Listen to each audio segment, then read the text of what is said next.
Starting off our list today, we have the Capuchin Crypt located in Rome, Italy. While it's not an entire city, it is an intricate space located underneath the Santa Maria Church in Rome, and it's comprised of several small chapels. Oh, and it also contains the skeletal remains of 3,700 bodies. In 1631, 300 cartloads of remains belonging to deceased members of the church were brought to the crypt and organized into elaborate displays by the order of Pope Urban VIII. In 1851, the crypt was opened to the public, in exchange for a fee, of course. Of course, it wasn't until 1852 that women were allowed to enter. There are a total of 6 interconnected rooms in the crypt, holding the remains of friars who died between the years of 1528 and 1870. While they were not purposefully arranged to look like a scene from your worst nightmares, but rather to honor the dead, I have to say this would be an incredibly disturbing thing to stumble across during an excursion of urban exploration. Okay, next on our list we have the abandoned Titan 1 missile complex located in eastern Washington, 155 feet below ground. The complex was built in the 1960s and was made up of 3 distinct silos that once held nuclear-tipped Titan 1 rockets, a super stable and not at all dangerous piece of weaponry. Sorry, let me try that again. A super dangerous, highly unstable piece of weaponry. Yeah, that sounds more accurate. The facilities were created using concrete and steel and boast 14-foot thick walls. At one point later down the line, they housed Titan 2 rockets, but eventually the complex was decommissioned and, of course, abandoned, hence its spot on this list. I feel like the creepiest part of this secret military base is the fact that it was a secret and housed incredibly dangerous weaponry that at the time the public knew absolutely nothing about, which of course begs the question, what could they possibly be hiding from us now, in 2024, with all the advancements in technology and weapons production? I shudder to think of the possibilities. Next up, we have the hidden underworld of Giza, a previously unknown network of underground chambers and water tunnels located beneath many of Egypt's well-known pyramids, including the Great Pyramid of Egypt's Giza Plateau. And you can probably guess what was found inside of these pyramids. Tombs containing sarcophaguses. Well, duh. But archaeologists have reason to believe that they have found one tomb in particular that they have been searching for quite a while. The tomb of the god Osiris, aka god of the underworld. And not only that, but there are markings in the tomb that suggest that it might also be a portal to another dimension. One researcher claimed that while exploring the tomb next to the sarcophagus, which lies submerged in water underground, his hotel card key fell out of his pocket, but instead of the card falling next to his feet, as one would expect, it was flung across the water and drawn into a crack in the sarcophagus, which kind of sounds like a portal to me, because physics, it just doesn't make sense that that would happen unless there's a portal. Next up, we have the eerie discovery of an underground safe city located in Beijing, China, also referred to as the Underground Great Wall or the Dungeon.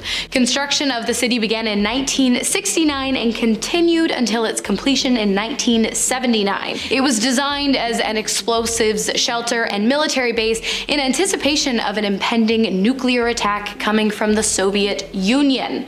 When the attack never came, the bunker went out of commission. In 2000, it was reopened to the public, but those who visited described the bunker as being dark, damp, and super creepy. In February of 2008, the dungeon closed for renovations, and it hasn't been open to the public since, which makes me wonder, has it now become completely abandoned, or is the bunker being used for some super secret government experimentation? That's my guess, but what do you guys think? Let me know down below. Next up, we have the Underground Labyrinth of Death, another inviting title. 36 underground passages located directly beneath a 3,000-year-old temple in Peru.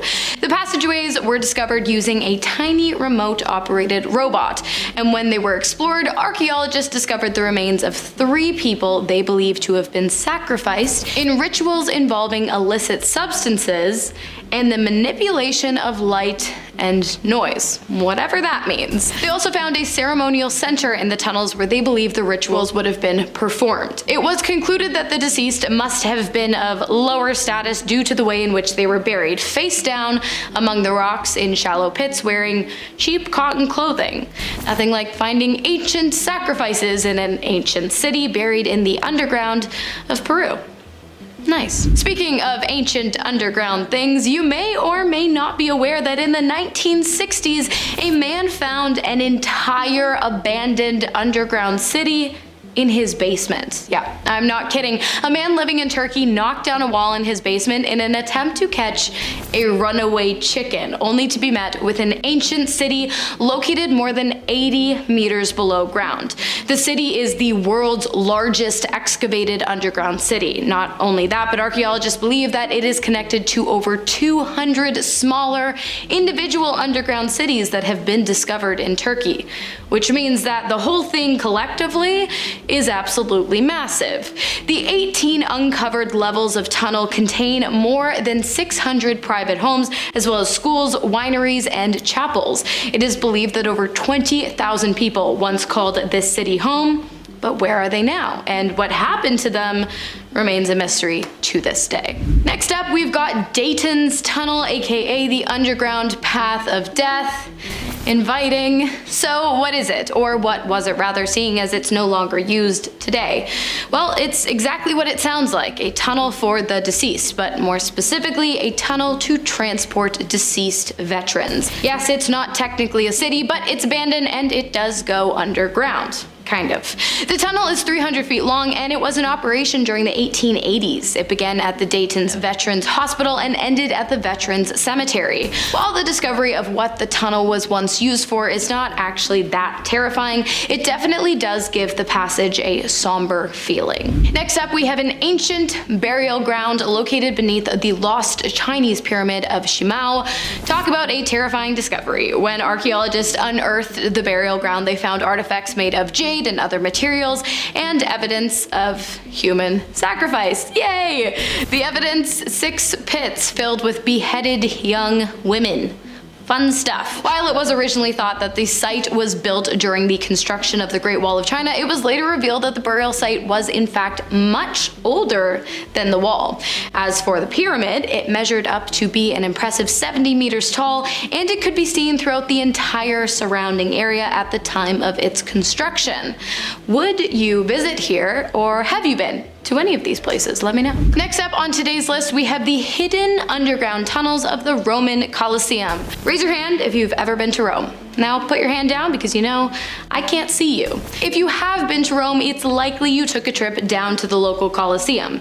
You know, the most famous Colosseum in the world. Well, did you know that hidden beneath that Colosseum lies a series of underground tunnels? If you did know that, give yourself a pat on the back because I, until recently, did not. These tunnels were and still are referred to as hypogeum. Hidden beneath the floors of the Colosseum, the passageways were used to house mistreated animals and slaves, as well as to transport gladiators into the arena. They would pop up onto the sand stage when it was time for the festivities to begin.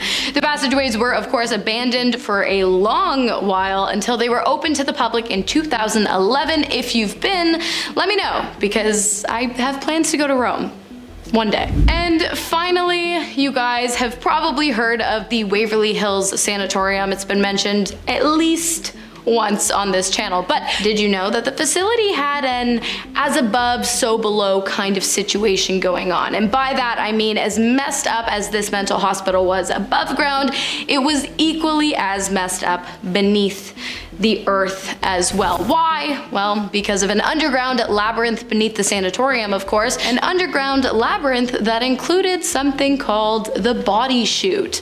But let's take a step back for a moment. The Waverly Hills Sanatorium was a massive hospital used to care for patients suffering from tuberculosis in the early 1900s. At least 63,000 2,000 patients died on the grounds. At its peak, the sanatorium was vastly overcrowded, housing 400 patients in wards designed for a maximum of 40. Treatment methods were barbaric, and patients were dying quicker than the hospital staff could deal with them. And so an underground tunnel was used to remove dead bodies from the institution and keep them out of view of the fragile living patients. Bodies were brought through the chute into the underground tunnels of the facility and left to rot. So I guess it never really— oh, Jesus. So I guess it was never really a city where anyone lived, but rather a city for the dead, discarded and forgotten. Pretty grim stuff. Starting off today with a recent story, we head over to Brooklyn, New York, where a historic synagogue became the center of a very strange conflict. Below the Chabad Lubavitcher movement's global headquarters, a secret tunnel was uncovered. This tunnel, stretching 60 feet long, 8 feet wide, and 5 feet high, wasn't just a small passageway. It sparked a divide in the community, with some seeing it as an expansion, others seeing it as a breach. Crafted by students and young men, the aim was to extend the synagogue into an adjacent empty building, but things definitely escalated when leaders tried to seal it with concrete. Imagine this: a peaceful prayer space suddenly turns into a battleground. Supporters of the tunnel protested, leading to a clash with the police. 9 people were arrested and several more faced charges, all because of the hidden underground passage. What's fascinating here is the tunnel's link to a long-standing debate within the Chabad community. Some view it as fulfilling a vision, while others see it as a rogue act. This tunnel isn't just a physical space, it's a symbol of a deeper ideological split. Now, the Department of Buildings is stepping in, and emergency orders are issued to stabilize the affected buildings. That's part of the reason why you can't just build a tunnel underground. Buildings need that. They need that support. What started as a secret expansion has become quite a public spectacle, a point of contention, and a reflection of a community at crossroads. Next on our list is the fascinating Derinkuyu underground city in Turkey, a marvel of ancient engineering and mystery. This expansive subterranean network, large enough to shelter up to 20,000 people, along with their livestock and food supplies, represents a remarkable feat of human ingenuity. Its intricate design includes not just living spaces, but also communal areas, churches, and even wineries and oil presses, all carved deep into the earth. What adds to its intrigue is the fact that this extensive city was forgotten by time, shrouded in obscurity until its rediscovery in 1963. The rediscovery of Derinkuyu is akin to uncovering a hidden world right beneath our feet. Imagine the sheer amazement of finding an entire city with its complex layers and passageways lying dormant under your home, waiting to reveal its secrets from a long lost era. It's absolutely fascinating. Next up on our list, let's explore the Coochie Tunnels in Vietnam. This intricate network of underground passageways was more than just a series of tunnels. It was a vital lifeline for the Viet Cong during the Vietnam War. Stretching an astonishing 250 kilometers, these tunnels were a hidden stronghold teeming with activity beneath the Earth's surface. They housed soldiers, acted as a bustling command center, and even contained fully operational hospitals. The tunnels were equipped with living areas, weapon factories, and trap doors, serving as a crucial hub for strategy and for survival. The real mystery that captivates the mind, though? How the soldiers and their supporters managed to live, work, and fight in these extremely confined, often claustrophobic spaces, turning these tunnels into an underground fortress of resilience. Next, our journey delves deep into the heart of England's mysterious Burlington Bunker. Tucked away beneath the idyllic English countryside, this massive underground facility was once the UK government's secret emergency relocation site during the tense days of the Cold War. Envision a sprawling subterranean city complete with its own network of roads and a dedicated railway station. It was designed to house government officials and key personnel in the event of a nuclear threat, ensuring the continuity of government operations. But the Burlington Bunker is more than just a Cold War relic. Its extensive network of rooms and halls equipped to sustain life for months raises questions about the extent of its capabilities and the secrets it was built to protect. Was it merely a shelter, or did it play a more active role in the Cold War's shadow games? The bunker's true purpose and the activities that took place within its walls remain shrouded in secrecy, fueling speculation and intrigue about what really went on beneath the serene English countryside. Next on our list, we plunge into the depths of the Vitka salt mine in Poland. Far more than a mere mine, this is a subterranean wonderland, a marvel beneath the Earth's surface. As we journey through its labyrinthine passages, we're greeted by an astonishing sight. Chapels, sculptures, and grand halls, all meticulously carved from salt, glistening in the dim light like crystal. Each corridor and chamber tells a story, a testament to the skill and dedication of the miners who transformed this dark underground into a place of beauty and reverence. Yet the mine holds more than just art. Deep within its heart lies older, untouched sections, veiled in darkness and mystery. These unexplored areas whisper secrets of the past, holding mysteries that have yet to be uncovered, silently waiting for the light of curiosity to reveal their hidden tales. Next, let's dive into the tunnels of Moosejaw right here in Canada, which is my personal favorite on this list because it is actually just a very short drive away from where I grew up. You know, I dance competitions there, Moosejaw, you get to go, they have a spa, it's great. These subterranean passages, initially constructed for mundane utility purposes, took on a life of their own during the Prohibition era. Transforming into a hotbed for clandestine activities, they became a secret hub for smuggling and for speakeasies. The intrigue deepens with whispers that Al Capone, the notorious gangster himself, may have meandered through these very tunnels, adding a layer of mystery to their already shadowy history. Today, these tunnels stand as an underground testament to a time when the city danced a delicate waltz with the illicit, a hidden world beneath the streets of Moosejaw. Next up, we explore the Euclidos tunnel in Greece, a marvel of ancient engineering.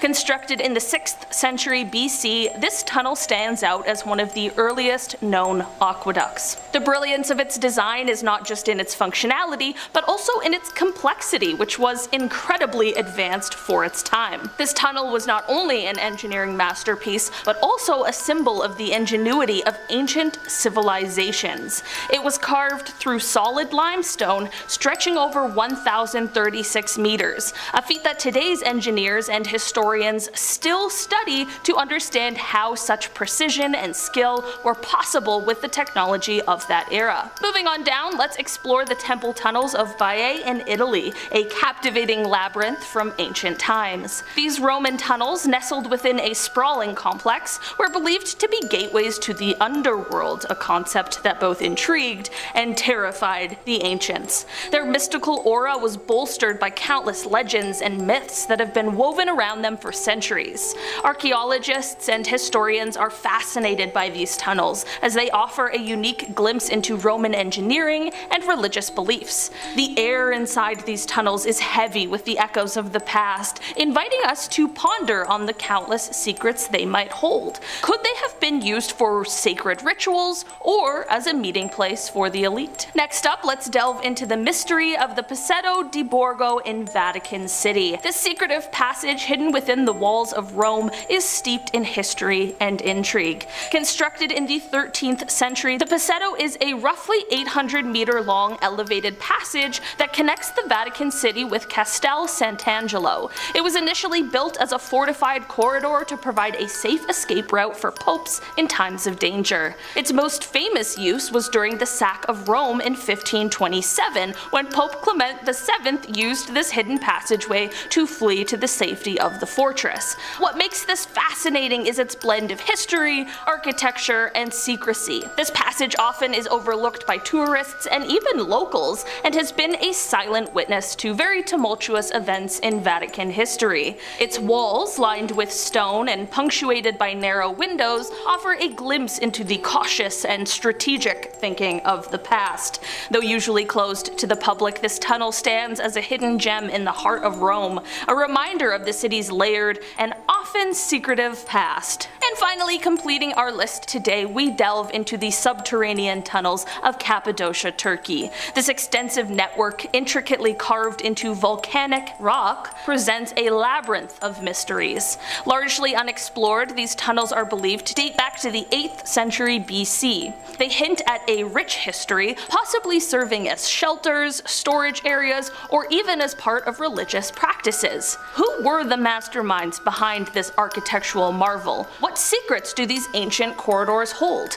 The answers to these questions are still covered in the depths of time, leaving us to marvel at the ingenuity of our ancestors. Starting off our list today, we have the underground of Portland, Oregon in the United States, which I had no idea existed until I started doing research for this video.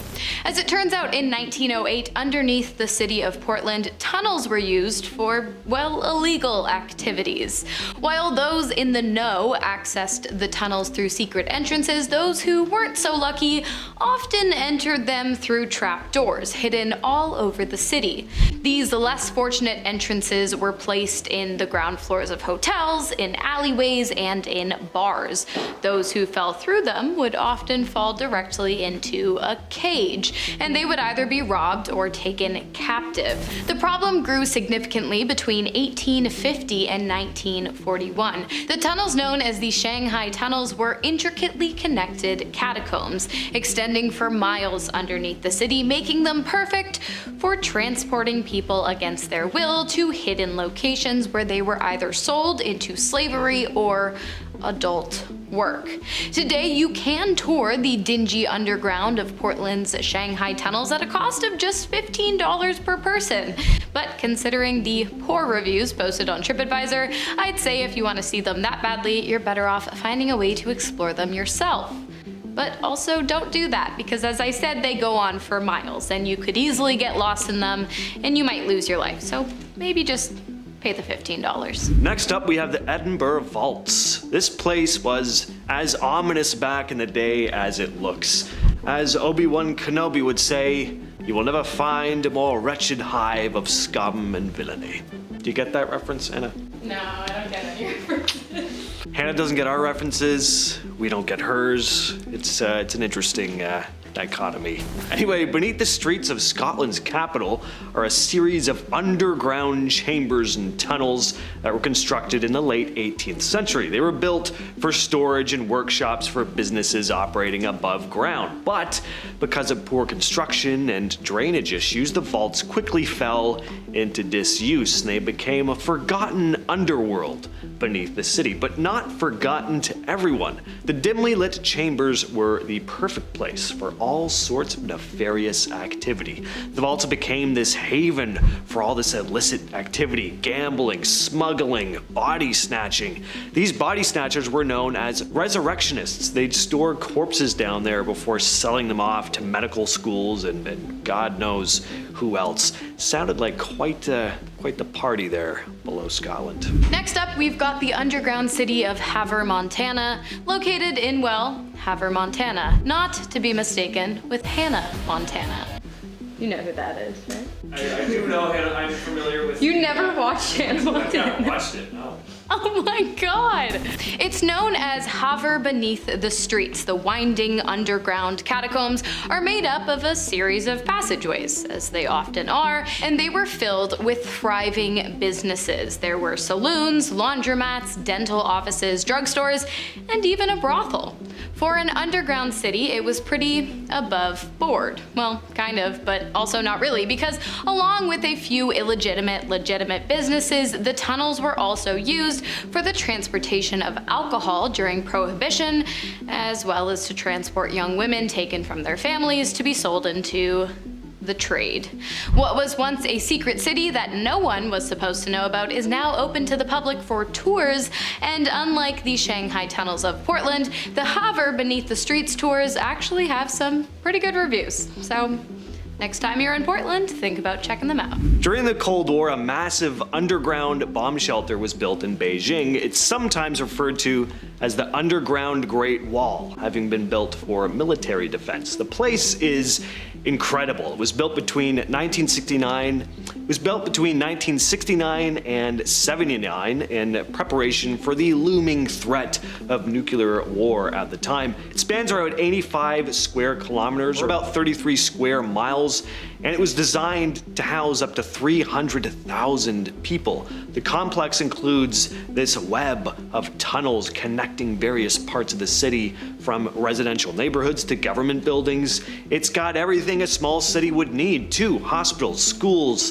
theaters, and shops, a roller skating rink. The complex even had its own water wells and ventilation systems. There were even places designated for growing food. Access points to this underground city were hidden in plain sight. At one time, there were about 90 entrances hidden in shops along the main street. Only a few entrances remain today, though, but you can visit. There are tours of certain areas of the underground city, which has been described as dark, damp, and genuinely eerie, which is to be expected. I mean, it's an underground city. What do you want? Next up on our list today, we have Moscow's hidden underground and the Library of Ivan the Terrible, which Russia has done an incredibly good job at keeping secret because, well, it hasn't been found yet.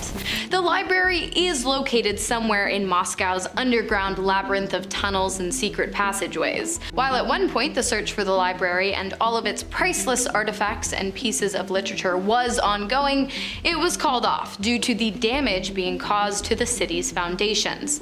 Now, while excavators didn't manage to locate the library, they didn't come up entirely empty-handed. In the tunnels located underneath two of the Kremlin towers located in Moscow's city center, explorers found the dungeons in which Ivan the Terrible had imprisoned Prince Andrei Khovansky.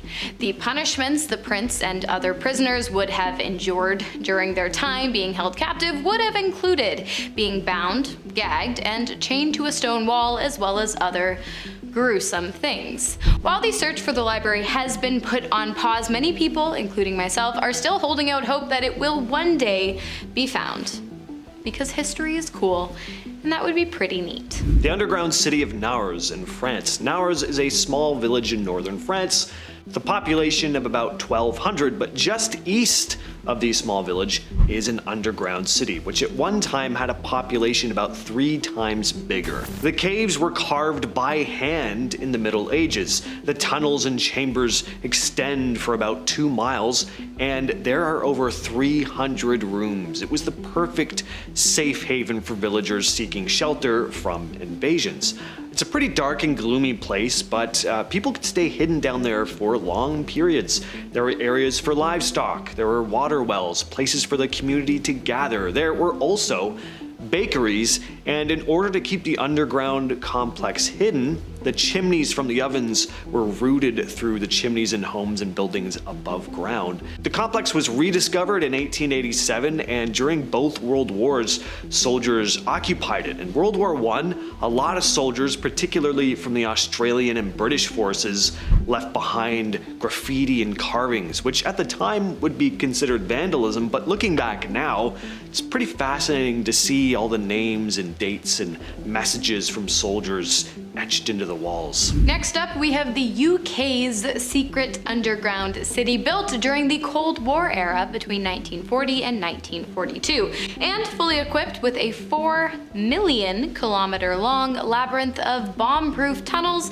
and communication lines. The tunnels were built 130 feet below ground for the purpose of protecting the government and the people of London in the case of a nuclear strike on London, and they came fully equipped with bunkers, food, and medical supplies. When the nuclear strike never came and the government realized just how much money they had spent on something they were never going to use, they converted the tunnels into UK government top secret bunkers where Ian Fleming, believed to be the inspiration for James Bond, worked for some time. While the majority of the tunnels remain off limits to civilians, there are some tours that provide access to certain underground bunkers, which, you know, it's still pretty cool in my opinion. Throughout Europe, there are mysterious tunnels called Erdstall tunnels. We still don't know exactly what these tunnels were used for or who built them. Most date back to the Middle Ages and are typically narrow and low, often just wide enough for one person to crawl through. Inside, you can find chambers and sometimes steps or seating areas carved into the rock. You'll also commonly find small, tight openings connecting different sections. Anyone passing through needs to squeeze and wriggle their way between the chambers. Some historians think these tunnels may have been used as hiding places for villagers during raids or war. They could have also just been storage spaces. A lot of historians also think they may have been used for religious or spiritual practices, but there aren't a whole lot of artifacts found in these tunnels, so it's hard to pinpoint their exact purpose, and I think that's kind of cool. Next up, we have the ATM Cave located in Belize, a sacred place for the Mayans during the Classic period, which took place from 250 to 909 AD. I would say there are two main things that the Mayans were known for. One being incredibly intelligent, creating highly advanced calendars and amazing artwork and architecture. And two, being incredibly brutal. They often partook in some pretty gruesome practices, many of which involved the sacrifice of the young. Sacrifices which often took place inside of sacred caves that the Mayans believed were the entrance to the underworld where the gods lived. Caves like the ATM in Belize. I take it you see where I'm going with this. People have died there in some pretty unsavory ways. The most famous person to die in the cave is not someone who we know the name of, but it's someone who a lot of people go there to see. It is the Crystal Maiden, whose skewed limbs and bones became crystallized into the rock over many centuries. If you would like to visit the historical site, you can, but unfortunately, due to an incident in which a person dropped their camera inside of the cave and damaged one of the artifacts, cameras are strictly forbidden from joining the experience, but that's okay, because live in the moment. Go see dead people inside of a cave. This final one is nuts. Not only is it a full-on underground city, but it's a multi-level underground city. And it's ancient. I'm talking about Derinkuyu Underground City in Turkey. This underground city extends about 280 feet below the surface and could accommodate up to 20,000 people, along with their livestock and food supplies. It was constructed around the 8th to 7th centuries BCE, and it's a pretty incredible feat of engineering with multiple levels connected by this maze of tunnels. Each level had its own purpose. There were living quarters, kitchens, storage rooms, chapels, ventilation shafts were placed to keep the air fresh, and wells to make sure there was a steady supply of water. One of the coolest things about it, though, is its defense system. The city had massive stone doors that could be rolled across passageways to block invaders, and the doors could only be opened from the inside. The city had communal spaces, there were areas for worship, there have also been rooms that archaeologists think could have been schools. People were able to survive down here for long periods of time. Kicking off our list here at number 10, we have Mount Weather. Not to be confused with Mount Chiliad, although that one's quite mysterious as well. We'll save that for another video. Mount Weather in Virginia is an emergency operations center. It's the go-to spot in case of any national emergency. These are for the higher ups, you know what I mean? Like in the movie 2012, they would have went here.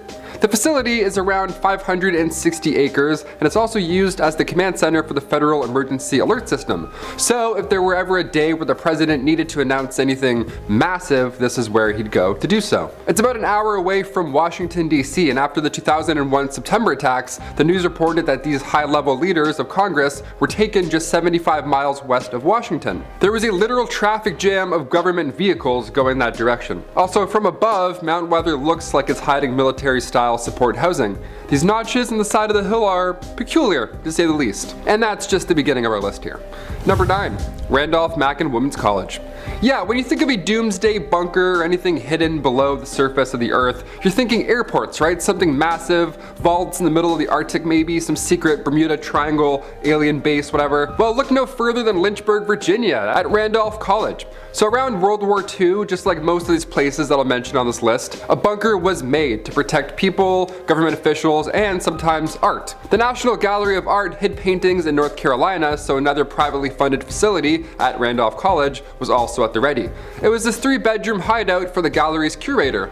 You can't forget about art on this list, it's also important. Number 8, the Shanghai Complex. Most of the details of this one are still unknown, as are the other ones on this list as well. How fun is that? A mysterious Shanghai Complex, let's talk about it. It's this massive underground bunker, as you probably could have guessed, and it's supposedly able to fit 200,000 civilians comfortably.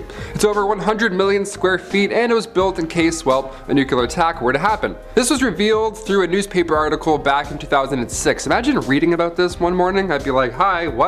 The Shanghai Morning Post touched on the new complex, saying that it's got massive protective doors, electricity, good lighting, good ventilation, all that good stuff, and it can fully support life for 2 full weeks. And yes, it's very secure. Number 7, Pine Gap. Going to the land down under for this one, here we go. Pine Gap is a secret military compound built around the Cold War, and it's been described as Australia's Area 51. Doesn't mean that there's aliens there, but you never know. All we know of this secret base on this mysterious island was revealed back in 2013 thanks to our man Edward Snowden. Yeah, he revealed quite a bit actually. Turns out this island is not a fun resort. In fact, it's a satellite surveillance base that runs espionage operations. And it's got a lot of underground hidden bunkers. You can't even get close to this thing. The NSA is currently using this facility for global interception, and they also collect internet and telephone communication records. So your voicemail to Chad is probably lying in a USB somewhere. Back in the 70s, around 400 American families moved to the nearby Alice Springs. Why? Just for fun, it seems. Just for the waves. Just for surfing the web and the waves. Number 6, the Green Brier. Located in Sulphur Springs in West Virginia, this US hideout was crucial during, you guessed it, the Cold War. Just 250 miles west of the capital city, the Green Brier Resort got a fun little expansion as it was being built back in 1958.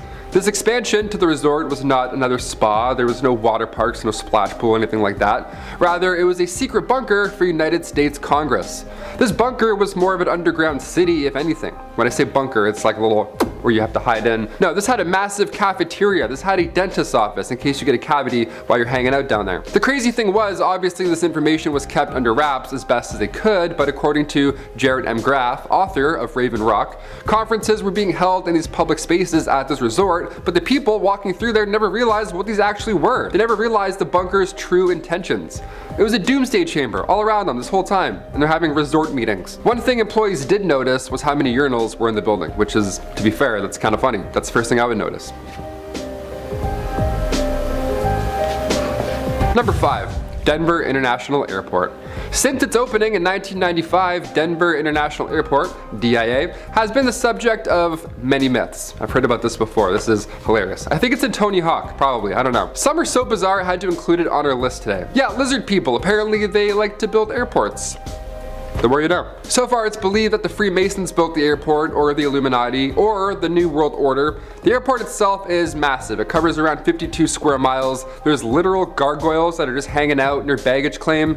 The art displayed there is a little odd, so I get it. It does seem creepy. Maybe you want to know more about it. But the airport has started to lean into this conspiracy. They're actually laughing at this stuff by now. They have a conspiracy month that began back in 2016. How fun. Imagine going to the airport and they're like, oh, it's conspiracy month. I'm like, what? I just want to fly Delta. What's going on? They even show a screening of Close Encounters of the Third Kind. So yeah, like I said, they're really leaning into this. I would have leaned into something too if I was hiding a secret bunker and if I was guilty.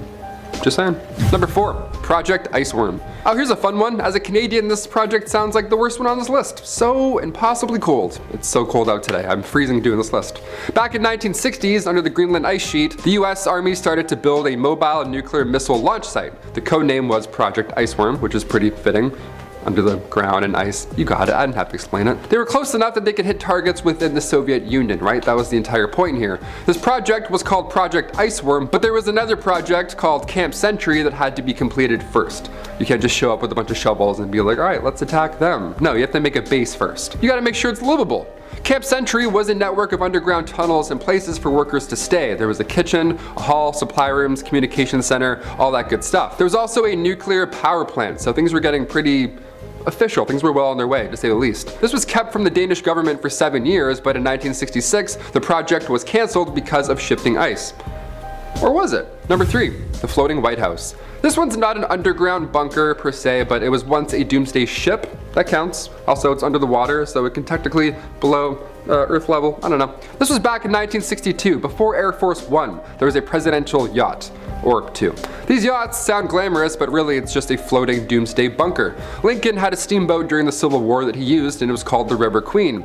The USS Mayflower was used by Roosevelt. Then later on, 2 Navy command ships were ready in the 60s. There was a light cruiser and a light aircraft carrier, one of which was always in the water near the president, just floating by, just lurking about. This is when the Soviet Union had a weak navy, so the odds of them finding the president's ship in the Atlantic, well, those odds were slim. That is until, of course, satellite technology became a thing, and then we started looking down from above, and then after that the floating presidential bunker wasn't hidden, obviously. It's probably the worst place to put a president at this point, actually.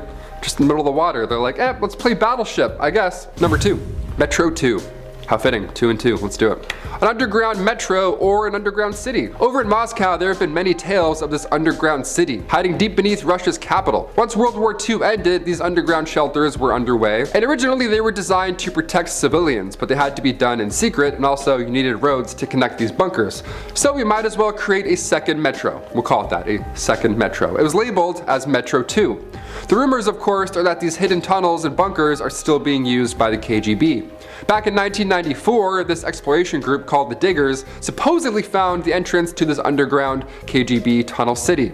Living in Toronto, we have one underground subway station that's like kind of abandoned. Pretty sure the KGB isn't hiding there. I haven't checked though in a while, but maybe I'll take a look. I'll get my boys the Diggers and we'll go and take a look. And finally, number 1, the Svalbard Vault. Over the pandemic, I spent a lot of time playing video games and stuff like that, obviously, keep my mind busy. And most of my favorite games I realized have a similar like doomsday post-apocalyptic feel. Like Fallout 4, I was playing it and I'm like, this feels stressful. It's stressful, but quite engaging. And in real life, we have a global seed vault, and it's deep, deep in the Arctic Circle, on the island Spitsbergen. It's this massive bunker that has since been deemed the Doomsday Vault. How fun.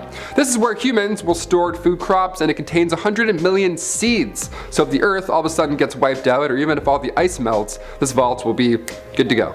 We won't survive, but we have seeds. All that water just flooded the rest of humanity will now regrow the Earth, ideally, which sounds so horrible, but weirdly cute. I'm kind of concerned. Is there something we don't know about this vault? Is that seed guy from Breath of the Wild hanging out in there with his loud maracas? Or Santa? I mean, Santa's only 800 miles away from this area, so he could be hiding here. You never know. Starting us off with number 10 is the Majio Line. Now, the Majio Line was a fortified line of bunkers, defenses, and forts that were along the French-German border. The entire thing took 9 years to construct and was finished in 1938. And it is massive, you guys. I don't think I've ever seen a bunker this big. Sometimes the bunkers would take up an entire mountain, which is no joke. Like, they had layers. It would go surface of the earth, then the soldiers' quarters, then more quarters, then the ammunition, then the telephone bureau, then the hospital, and then the subterranean connection, which was an underground train of sorts, and then the final bottom layer was the ammunition stores. I feel like this wasn't in order, but you guys get what I mean. And to get to each layer were underground elevators. Like, I'm thoroughly impressed that they constructed all this in the 30s. But the reason I'm going on about the past is because the turrets and entrances and exits of the bunkers are still very much exposed, so I'm pretty sure you could just go right in and explore the mini city below if you truly wanted to. But I mean, I don't know how tempting that would be unless you're an urban explorer, because based off the pictures of the bunkers, it looked like one of those abandoned, creepy asylums where you just know something or someone is lurking down there and has been for a while and is just waiting for someone to venture down there to kill. And I don't know about you, but I don't intend on being that person. Coming in at number 9 is the underground city. Located around 9 miles away from Waynesboro, Pennsylvania, Site R, also known as the Underground Pentagon, is a massive bunker that was built in the 50s. The bunker was built for Armageddon itself. There are miles of underground tunnels and access shafts, yet no one has been willing to say what is actually on site. There are rumors that Raven Rock is a full underground city, and I'm talking streets, pumped in air, room for 3,000 people, houses with huge supplies of meals ready to eat, and of course a special presidential apartment as well. No bunker is complete without a space for the president, am I right? screw civilians. Many believe it was made to survive an electromagnetic pulse or nuclear blast. There's barely anything known about the bunker or how extensive it really is. The only documents discussing the site just talk about how it's unlawful to make any photograph, sketch, picture, drawing, map, or geographical representation of the site. My question is, why did the government commission making a massive end-of-the-world bunker in the 50s? What do they know that we don't know? And should we know that? I feel like we should. Should I be making my own bunker in preparation? Someone let me know. At number 8 we have the Bethesda Bunkers. Now this case is a bit weird because the bunkers were hidden and only became known because the house they were located under had a massive house fire. The house was located in Bethesda in Montgomery County. After the fire, police found the body of 21-year-old Askia Kafra in one of the underground tunnels. Daniel Beckwith, the homeowner, was Kafra's friend and he was working inside the house when the fire broke out in the basement. Daniel managed to escape, but Kafra died by the time firefighters got inside. Despite all this, he still hasn't talked about what happened that day or why he was building those tunnels and bunkers under his house. I feel like that's the first question that should be answered in this case. His parents suspect there's something more at play here, and Kafra even told his friends that Daniel hired him to dig the tunnels, but he had to be blindfolded every day before coming into the house because Daniel didn't want him to know where he was living, which is just very suspicious. I don't know how he didn't see that as a red flag, but there you go. The whole thing just screams shady. Just me? Definitely shady. Filling our number 7 slot is the hotel, and I mean, I wish I was talking about a bunker that had hotel level comfort, but alas I am not. Back in 2011, while construction workers were laying the foundation for a bar in the Sofitel legend Metropole Hanoi Hotel, they uncovered an air raid shelter under the hotel, and boy, that was a very long name for a hotel, let me just say. It was constructed during a past war with the US and it's basically fully intact. The foyer tunnel is more than 2 meters long and the whole shelter has 6 rooms with 2 entrances. One can be found below the pool and the other is at the hotel center. Even after it was discovered, everything the workers found remained untouched, and the bunker is now open to the public for viewing. It even received a UNESCO Asia Pacific Heritage Award for Cultural Heritage Conservation back in 2013, so it really is like an untouched time relic. It even has an autograph carved into its wall from Australian diplomat Bob Devereaux back in 1975. I'm just surprised no one discovered the bunker before the bar was being built. Like, did they not discover it when they were building the hotel itself? How is an underground structure like that so easily overlooked? It beats me. Now at number 6 is the hike. So if you live in Oregon and one day you wake up and feel like you have your life together and decide, you know, today would be a great day to go for a hike. If you go on the Tillamook Head Traverse hike and trek over 6 miles of forest and plunging cliffs, you will come upon an old bunker that no one knows about. Well, except for the people watching this right now. Now we all know. The landmark of Tillamook Head itself is nearly 15 million years old, so it's been through a lot. But 1.5 miles away from Cannon Beach, there are bits of moss-laden concrete and metal and a bunker the size of a school bus. That's it. There are no signifying plaques, no signage, nothing. Despite the wealth of information that the internet is, no one can seem to find anything about this bunker from the early 40s. But real-life historians, on the other hand, do have some information. Not a lot, but some. A historian at Fort Stevens said the site was used by the US Army Air Corps for about a year and a half during World War II. It had a 30-foot tall antenna that was manned around the clock by 8 people and was part of a radar station that looked out for enemy aircraft. The bunker and the antenna were only one small part of the whole thing. It used to include a full camp, a pump house, barracks, a mess hall, storerooms. Around 50 to 100 men worked and lived there. So I mean, if you don't want to find a creepy old bunker on your morning hike, maybe avoid this trail. At number 4 is codename 17/5001, aka the secret 3-story bunker that was one of the communist world's most highly advanced bunkers. It was 16 miles away from Berlin, it reached a depth of 70 meters below ground, and it had 85,000 tons of concrete in the form of a blast cap that was meant to protect from any explosion above. Sounds like the whole shebang. The bunker had tunnels that divided 170 rooms, AC, power generators, a fountain, and even springed rooms that were designed to cushion people from explosions. It took 5 years to build, and despite being designed for East Germany leader Erich Honecker and 400 other staff members, it was never used. Erich himself only visited it once and was unhappy with its environment. Urban explorers found and entered the bunker before officials did, but when they finally did find it, they opened it to the public for 3 whole months. Now its walls are covered in mold and the decontamination chambers are very much out of service. I love how this bunker is literally half above ground, half not, stayed undiscovered discovered for as long as it did. I mean, it's in plain sight, I'm just saying. Filling our number 3 slot is the secret French bunker. Urban explorer Marc Ascant made it his life mission to find and capture places before they're gone for good, so the history behind them isn't lost. He heard rumors of an old hidden Nazi bunker called the Wolf Canyon and went to search for it. Having explored a lot of terrain, he heard about strange concrete buildings in the forest near Moosejaw, so he checked there next. He hiked for hours and finally found the building that was slowly but definitely being run down by nature. Inside the extremely rundown building was an entire complex that was used by Hitler and his staff. The bunker used to be a key command center for German troops, and it even had a swimming pool next to it, which they covered in a camouflage tarp to keep hidden. Thankfully, Mark found a hole in the wall, I mean, I don't know how thankful that is, that let him get inside the building, and it looked like a site from American Horror Story Asylum. Long abandoned hallways, over 6 miles of tunnels, rooms and storage areas. It was even equipped for a counterattack if need be. Some say he hid there after a suicide so he could plan attacks on Britain or Paris if need be. Thankfully, none of those happened, but the bunker was insanely creepy. Imagine going down there to explore and never finding your way back. I know there are a lot of Nazi bunkers on this list, but are you really surprised? Hitler was extremely paranoid and wanted to be 100% secure everywhere he went. Every room in every bunker had a purpose. He even designed and ordered every single one of them himself. Man was not playing around. Now at number 2 is the homeless camp. Back in 2017, as part of a homeless camp clearing in Fountain Valley,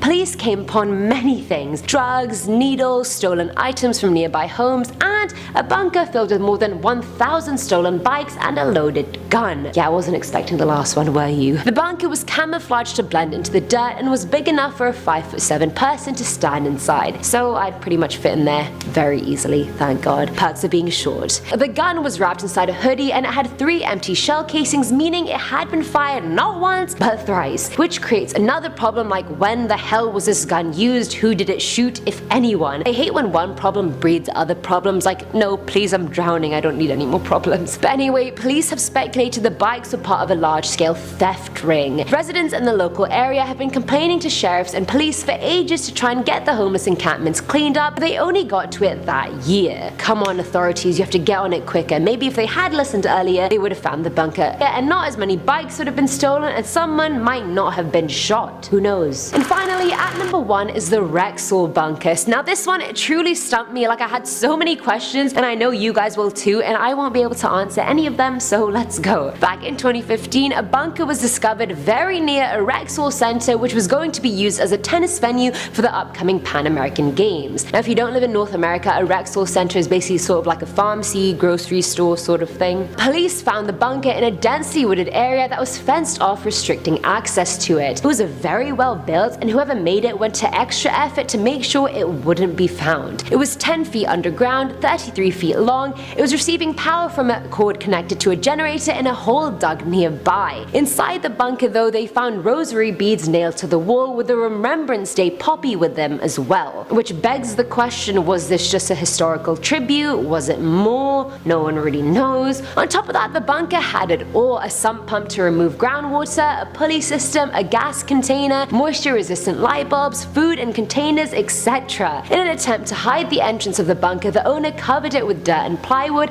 and insulation was placed around the generator to cancel out its sound. Despite all this being random as hell and the police having no leads on who did it, they can't actually even do anything about it. As weird as it is, it's not a crime to dig a hole. There's nothing about it that warrants criminal action in any way. They've since filled the bunker in, but again, no idea who made it and why. It's not a crime, but it surely should be at least a semi-crime or something. Mysterious restricted catacombs under Columbus, South Carolina. Incredibly dangerous caves, meeting places for humans sacrificing cults. These are 10 secret underground locations no one dares to enter. The Eagle's Nest in Florida, not a place you want to go for your first scuba dive. It's notorious for being one of the most dangerous scuba diving spots in the world. Now, from the surface, it looks like a small pond, a typical sinkhole you might see in your average park, and the dive starts off looking relatively straightforward, but as you descend, the challenges begin to pile up. The water gets darker the deeper you go, visibility drops off quickly, the cave system itself is this tangled mess of narrow, twisting passageways that can easily disorient even experienced divers. The cave system is incredibly deep, diving down more than 300 feet, and the water just turns pitch black.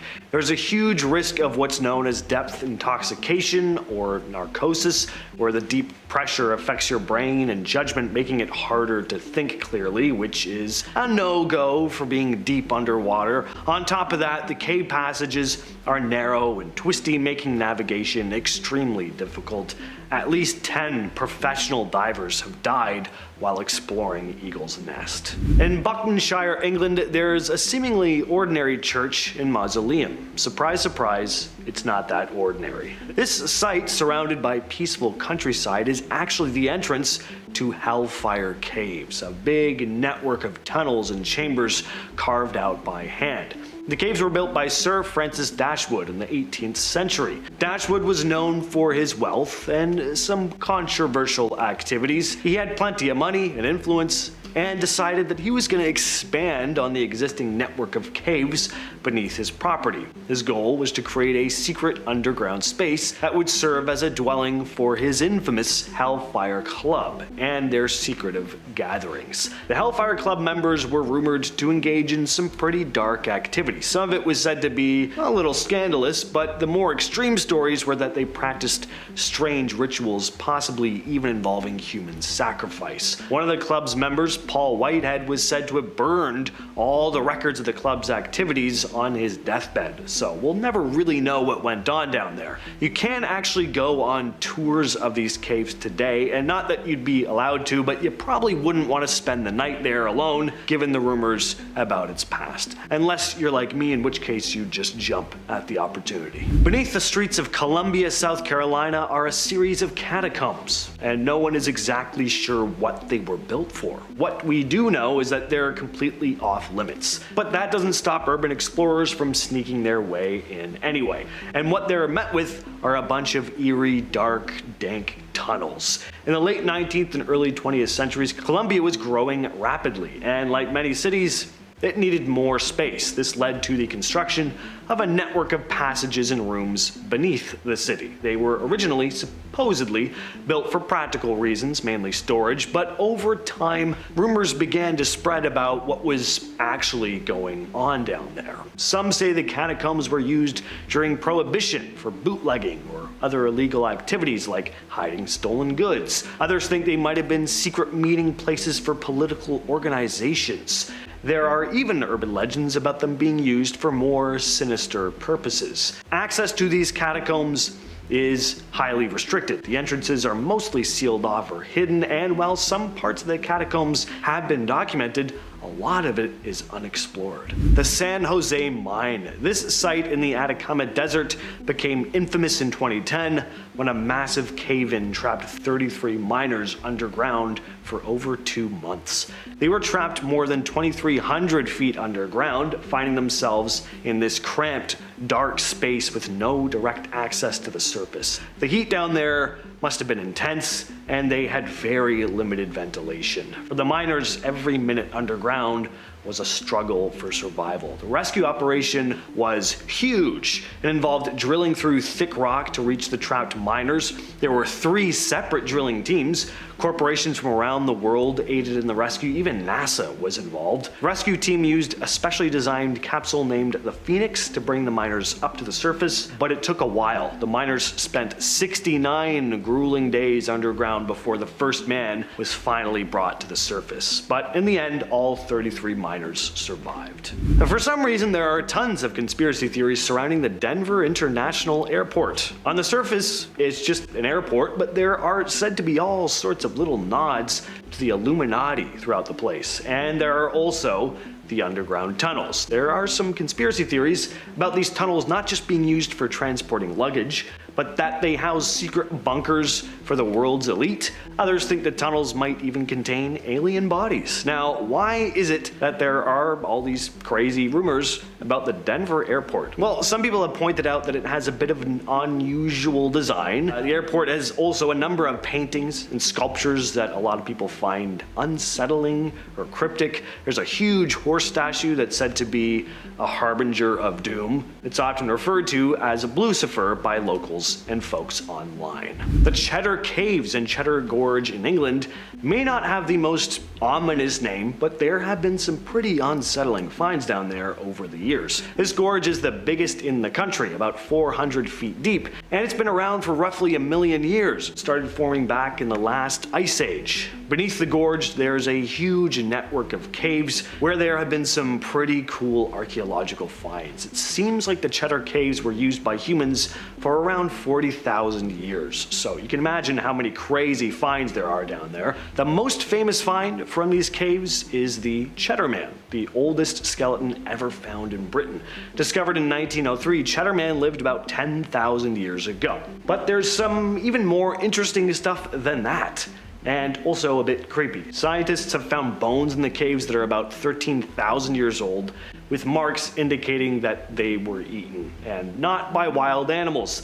Yeah, as if prehistoric life wasn't horrific enough already, it looks like people were eating each other too, which is not that surprising, but it's still unsettling. The bones showed signs of having been scraped clean, which means the people they belonged to were likely consumed. The Presidential Emergency Operations Center, or PEOC, is allegedly located beneath the east wing of the White House in Washington, D.C. It was designed to provide a secure, fortified location for the president and other important politicians in case of an emergency. The PEOC was built deep underground, far below the White House, and is built to withstand all sorts of threats, including nuclear attacks. It's heavily fortified with thick walls and reinforced construction so that it can withstand the most extreme conditions, and it's got everything needed to carry out operations for an extended period of time. There are communication systems, supplies, and of course living quarters. It's designed to be the last line of defense in a situation where the world above has basically become hell on earth. Aside from the basic stuff I just outlined, we really don't know much else about what's down there, as most of the details are understandably classified, but the facility has been used before, most famously during the September 11th attacks, and there are actually photographs of George Bush meeting with members of the National Security Council down there. The Deep Underground Command Center. It's not 100% certain if this place even exists. It was proposed back in the 60s, but we don't know if it ever actually got built. The Deep Underground Command Center, often referred to as the Deep Underground Command and Control Site, or the DUCCS, was a US military project proposed back in 1962. The idea was to build a massive underground facility deep beneath the surface, between 3,000 to 4,000 feet down, designed to withstand a nuclear attack. The plan included two versions of the facility, a smaller one for 50 people and a larger one that could be expanded to accommodate around 300. The idea was to make sure that the facility could resist explosions from weapons as powerful as 200 to 300 megatons if detonated at the surface, or about 100 megatons if they penetrated deeper. It was pitched to President Kennedy pretty much right before he was killed. The project never moved past the planning stages. At least that's what's been said publicly. Did you know that the Pioneer Square neighborhood in Seattle was built over an old part of the city, which is still there? Back in the late 19th century, Seattle was still pretty young, but growing fast. The city was originally built at sea level, which meant that when it rained, it flooded a lot. This was especially a problem in the area known as Pioneer Square, which was the city's business district at the time. Now, despite all this flooding, it was actually a fire that did this part of the city in. In 1889, a fire started in a glue shop, and the fire quickly turned into a massive blazing inferno that destroyed large chunks of the neighborhood. After the fire, city planners decided to elevate the streets. They raised the level of the sidewalks and the building's ground floors, but the old street level was still left underneath. So as a result, you had this underground city, which actually continued being used mostly for illegal activity. But eventually the streets fell into disuse and were closed off, mostly forgotten by the general public. Today though, parts of this underground city have been preserved, and you can take guided tours through the old tunnels and buildings. Pretty cool, getting to see the remnants of old storefronts and even some of the original cobblestone streets. But supposedly, as you can probably guess, these underground streets are said to be teeming with paranormal activity. Mount Shasta is a massive and beautiful peak in Northern California, and it's been the center of some pretty wild stories over the years, including one about a hidden underground city beneath it, according to legend anyway. Some versions of the story go that this city is home to some advanced and enlightened civilization, maybe extraterrestrials, or possibly remnants of an ancient lost civilization like Lemuria. Lemuria is sort of like Atlantis, a mythical continent that supposedly sank into the ocean. The idea is that the survivors of Lemuria took refuge in the tunnels under Mount Shasta. There's also been a lot of UFO sightings around this mountain, which only adds to the rumors that something strange is happening there. One of the most famous stories comes from a prospector named J.C. Brown. In 1904, while he was searching for gold, he claimed to have stumbled on a cave that led down about 11 miles. Inside, he said that he discovered an entire underground city filled with gold and other ancient artifacts as well, like shields, weapons, and even the remnants of giant mummified humanoids, some up to 10 feet tall. He didn't talk about the discovery until years later when he shared his story with a man named John C. Root. Root organized a search team to find this cave, but on the day they were supposed to meet up, Brown vanished. No one has ever seen or heard from him again. Starting off at number 10 now, we have the Safe House. On May 5th, 2017, the YouTube channel Shai posted a video of him discovering and exploring a fully stocked underground safe house. He found it while walking through the grounds of an old factory in the industrial area of his city. As he was exploring, he discovered a strange concrete block with a metal gate on the side of it. He opened it and climbed the ladder. There, he found a dark, small tunnel leading to an underground bomb shelter and safe house. And what you're seeing here is the results of that exploration. The room seems to have been abandoned, but was also scavenged for valuables before its owners left. Some of the rooms contain old looking military posters written in Russian. Many of the posters were mounted behind glass on a wall and lit up. I also find it strange that this place still has electricity. Other rooms contain boxes of supplies and equipment, enough for dozens of people. Why did they need those supplies? What were they planning? And perhaps most importantly, where are those people now?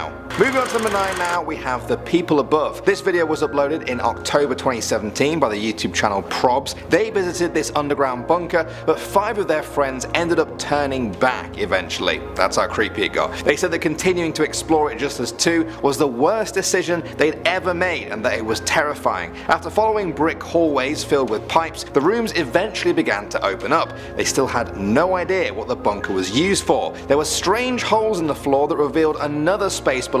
It appeared that they were standing on just a thin bit of concrete. When the others left, the vibe got even creepier.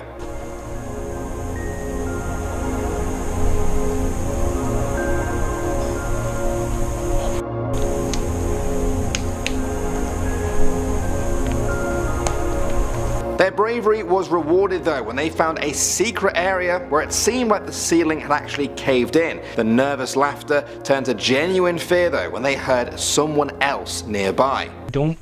I can hear someone on top of us.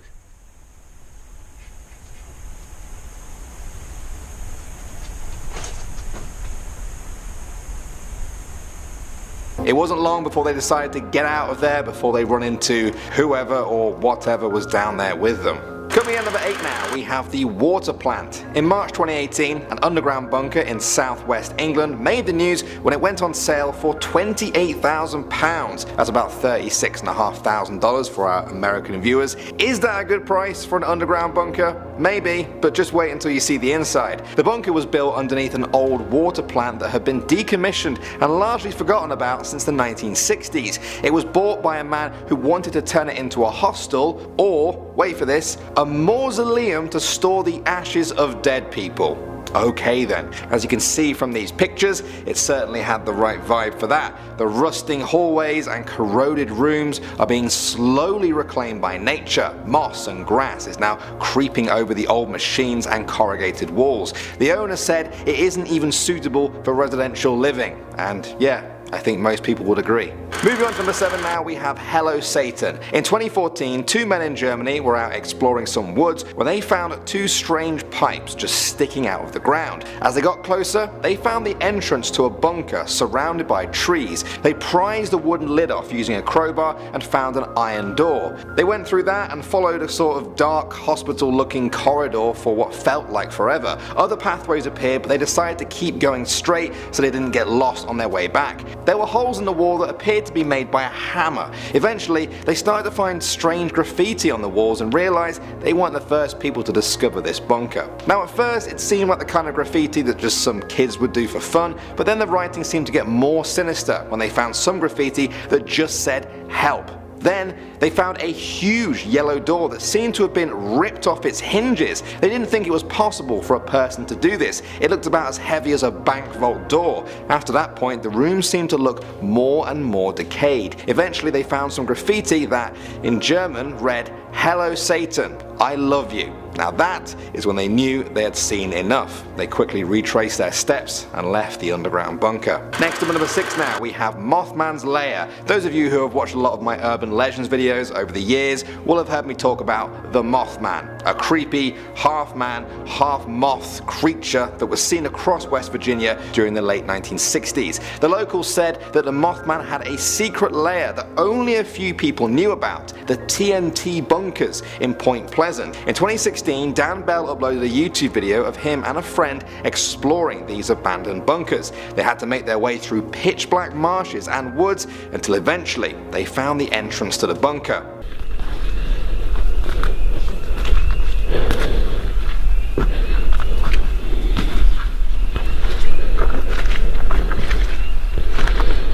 Slowly, they headed inside in silence. The old walls were covered with graffiti, many of them making reference to the legend of the Mothman. There was also this satanic graffiti that said "Burn the Witch" and also 666.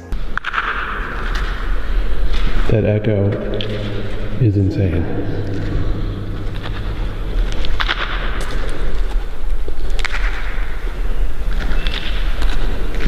After a short walk through the woods, they came across another bunker with similar writing on the wall. Needless to say, they didn't find the Mothman, but there are 2 other videos in their Mothman Lair series if you guys want to go check them out.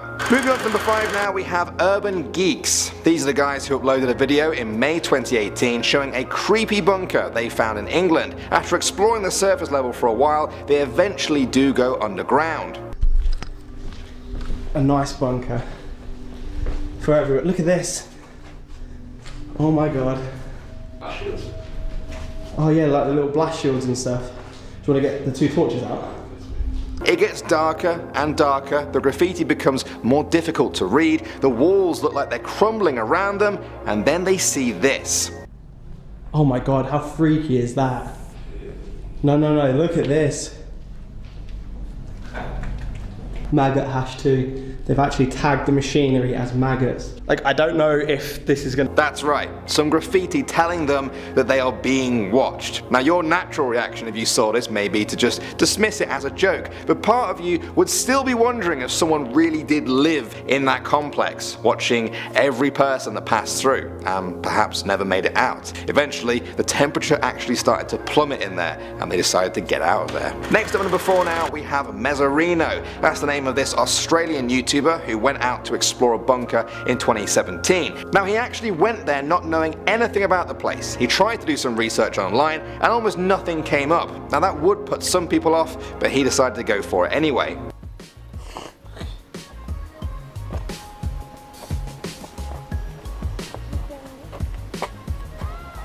What is this joint? After exploring the woods on the surface, they eventually find a small metal door. This led to a spiral staircase. The rooms at the bottom were covered in these creepy old white tiles. Eventually, they find one of the first signs of humans being down there, a Ouija board that had been written on paper. Clearly, someone had used this bunker to try and contact the spirit world. After visiting the bunker, the group had no more answers to their questions of who built this place, what was it used for, and why exactly was it abandoned. Someone's been doing a Ouija board on paper. And this is their circle of demonic.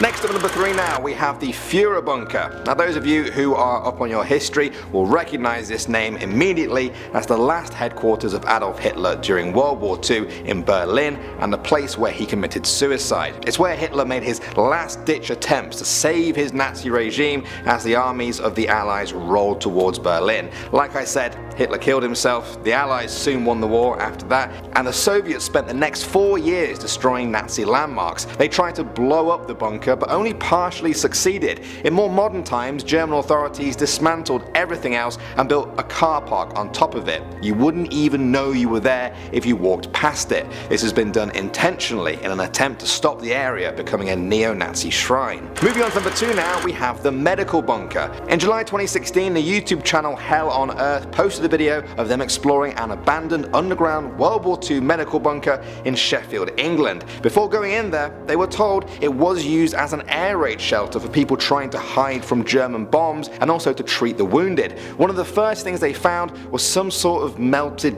candle thing or egg yolk. I don't know, you take a look, it's hard to tell. Candle that's gone all rotten. How can wax go rotten? That's not a candle, that looks like grease. It's probably someone's innards. I think it's egg yolk. Oh, fry up, boys. Oh, reeks. Then things start to take a bit of a creepy turn when the guys hear a strange knocking sound in the background. Just, but this is where I came in. What? What's that knocking noise? Shine the light down. Alright. What, a real... The group carries on as far as they can, but eventually there are huge parts of the ceiling that have just caved in from the ground above.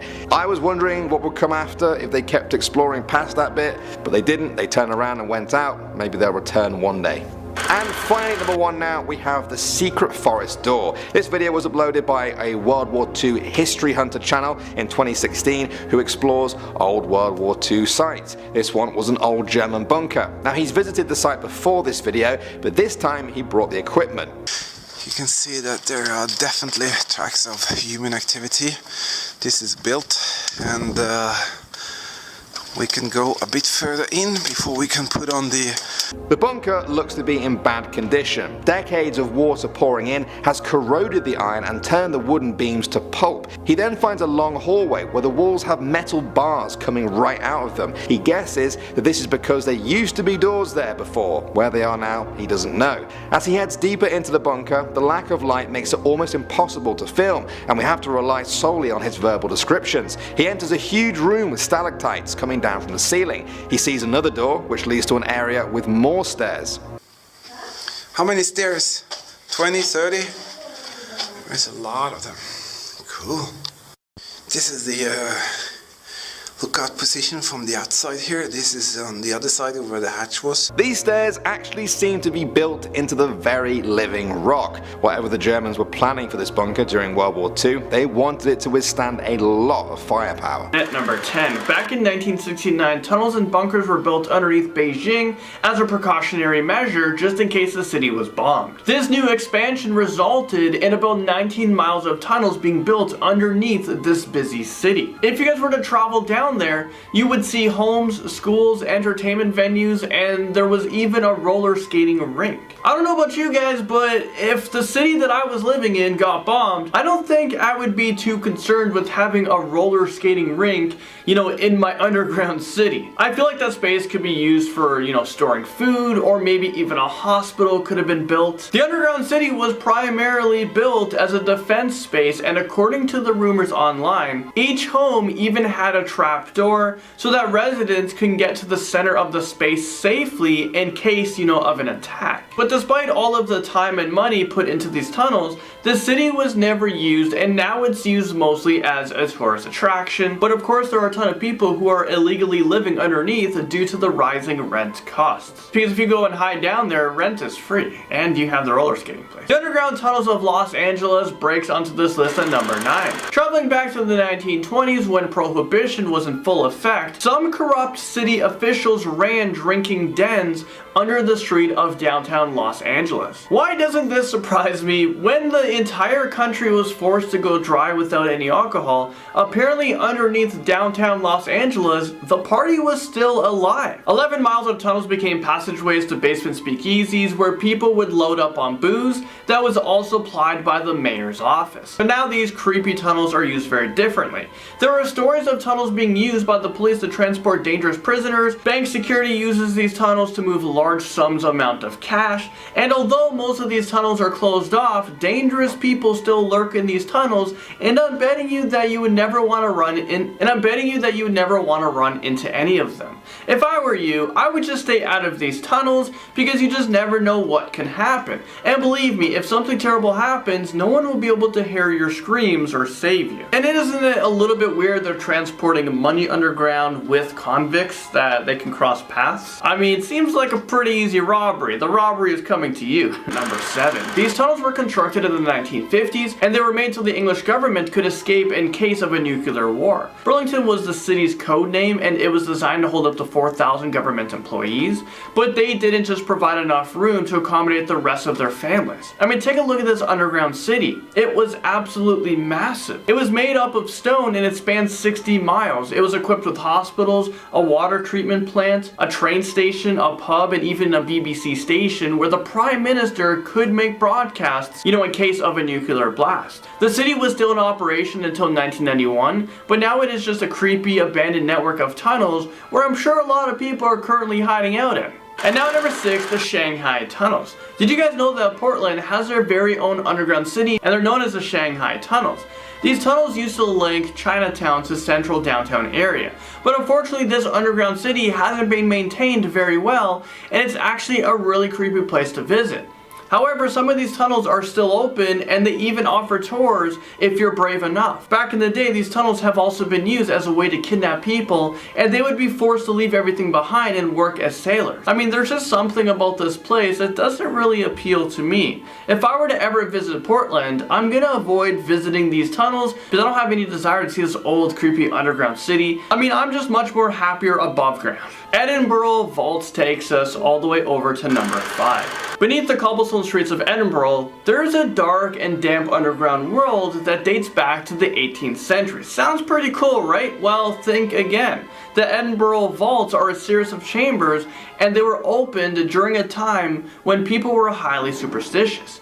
If you were to visit these tunnels today, you'll feel like something bad is about to happen to you. Not a good feeling at all. It was originally built for tradesmen to use and to store illegal materials, and there are also a ton of rumors that 2 infamous serial killers known as Burke and Hare stored dead bodies down there. As time went on, the vaults became home to some of the most poorest people in the city. It was basically like a Skid Row that had pubs and brothels scattered throughout the tunnels. It was so grim and bleak that it would make the most dangerous city in the world seem nice in comparison. The City of the Gods comes in on this list at number 4. Underneath the pyramids of Giza, there is a secret abandoned city underneath this amazing structure. It's made up of tons of chambers and tunnels, and researchers didn't even begin investigating this underground city until 1978. When they found it, they were baffled by it. They started to map it out as they tried to piece it together. They had a hard time discovering what it was used for and why it was even built in the first place. Some people still don't believe that this underground world exists, while others are still trying to come up with an answer as to why this massive city was built. For all we know, this city is cursed, and anyone who tries to step inside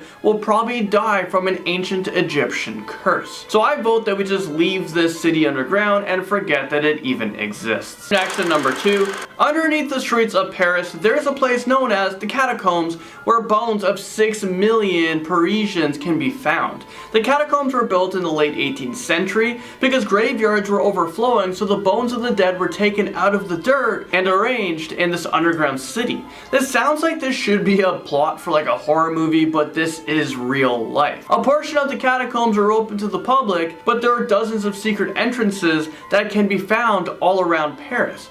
There are miles and miles of tunnels, and not all of them have been mapped out. If you go into the tunnels illegally, you can easily get lost, and unfortunately for you, you will probably never see the surface again. Apparently there was some footage of a man who went insane inside of the catacombs. According to the rumors, if you enter the catacombs after midnight, you can hear the walls talking to you, and voices will actually try to lure you in, further into the tunnels. Well, in that tape, the man dropped the camera and ran off into the darkness and was never seen again. If that's not terrifying enough, people in cults are said to steal bodies from morgues and bring them into the catacombs to perform evil rituals. So yeah, it's probably best to just visit the Eiffel Tower instead because it's pretty close by. Hell brings us to number 1. Under the streets of Romania's capital, Bucharest, there is a network of tunnels and sewers that is home to hundreds of men and women, and even children who are battling with drug addiction. They're also battling with HIV and TB.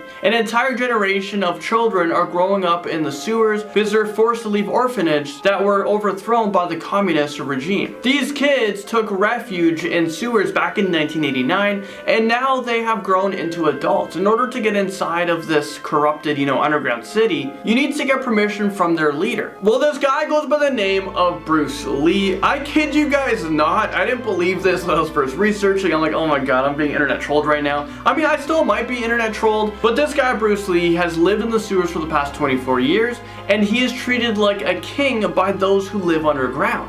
These tunnels run for about 2 kilometers, and it is full of garbage, soiled clothes, and of course, there's a lot of drugs.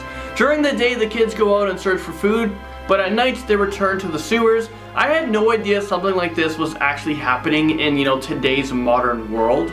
It's really eye-opening. This sounds absolutely insane, and I hope that officials will stop turning a blind eye to this massive problem and provide these people with adequate medical resources and shelter. Doomsday Base is said to be a multi-level underground military facility doing top-secret research with extraterrestrials. Horrifying experiments involving humans, animals, and aliens, disinformation campaigns against some of the top whistleblowers, what is Dulce Base, and just what the hell is going on down there. According to reports from locals, a top-secret military outpost located in the small town of Dulce, New Mexico was allegedly built in the 1900s to monitor alien communication signals, experiment on alien technologies, experiment on humans, and protect the world from intergalactic armed forces who most certainly do not come in peace. Dulce has a known population of about 2,700 people. It's a small town, so small that it doesn't even have one single traffic light, so it makes sense that even if the government was super careful in keeping the Dulce alien monitoring base tippy-top secret, at least 1 or 2 people were bound to notice it. I mean, with not much else going on in the area, anything out of the ordinary is pretty hard to miss. Allegedly, alien signals were first intercepted in 1979, and then the following year something strange and pretty gross happened. The bodies of dead animals began turning up all over town, mutilated beyond casual recognition. After that, the townspeople became increasingly suspicious about what exactly the government was doing in what they suspected to be a secret underground bunker located on the outskirts of the town. Now, we can't talk about Dulce Base without telling the story of Paul Benowitz. He was an American businessman, electronics expert, and UFO investigator known for having been caught up in one of the worst disinformation campaigns in the realm of UFO and alien conspiracies. His UFO research began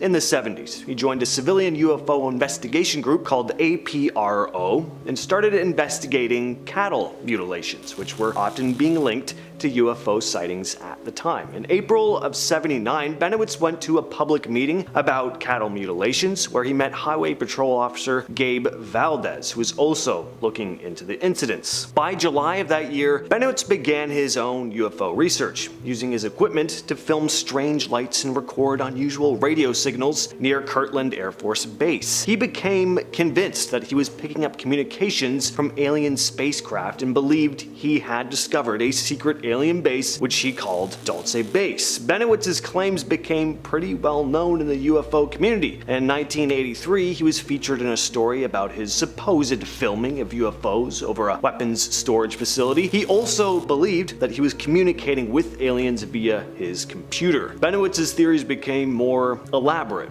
over time. He claimed aliens were controlling humans with electromagnetic devices and that there was a network of underground UFO bases. By 1988, Bennewitz's mental health began to deteriorate. He accused his wife of being controlled by aliens and tried to barricade himself in his home. His family had him admitted to a mental health facility where he stayed for a month, but it turns out there was more to this story. In 1989, William Moore, a UFO researcher, actually admitted that he'd been feeding Bennewitz false information to push him into a breakdown. This was all part of a big disinformation campaign by the CIA and the Air Force Office of Special Investigations. Bennewitz passed away in 2003.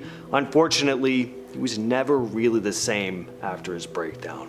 Around the 1980s, individuals who claimed to have been associated with the base, which eventually came to be known as the Dulce Alien Center, started coming forward and openly sharing their experiences. One man, Philip Schneider, claimed to have helped build the facility and to have even bore witness to a full-on battle between humans and alien beings, aka the Battle of Dulce. Philip Schneider was an engineer and alleged whistleblower who worked on and at the base for many years. He claimed that during construction of the underground bunker, which was always closely monitored by special forces, he and his crew came across something that they had understandably never seen before. A group of 7-foot-tall aliens who were less than pleased about the confrontation. A battle then broke out, during which Snyder was knocked to the ground by an energy beam which also burnt off a few of his fingers. The fighting between the species continued until 60 humans had been killed and the aliens retreated. Not the best day to be a baseman, if you ask me.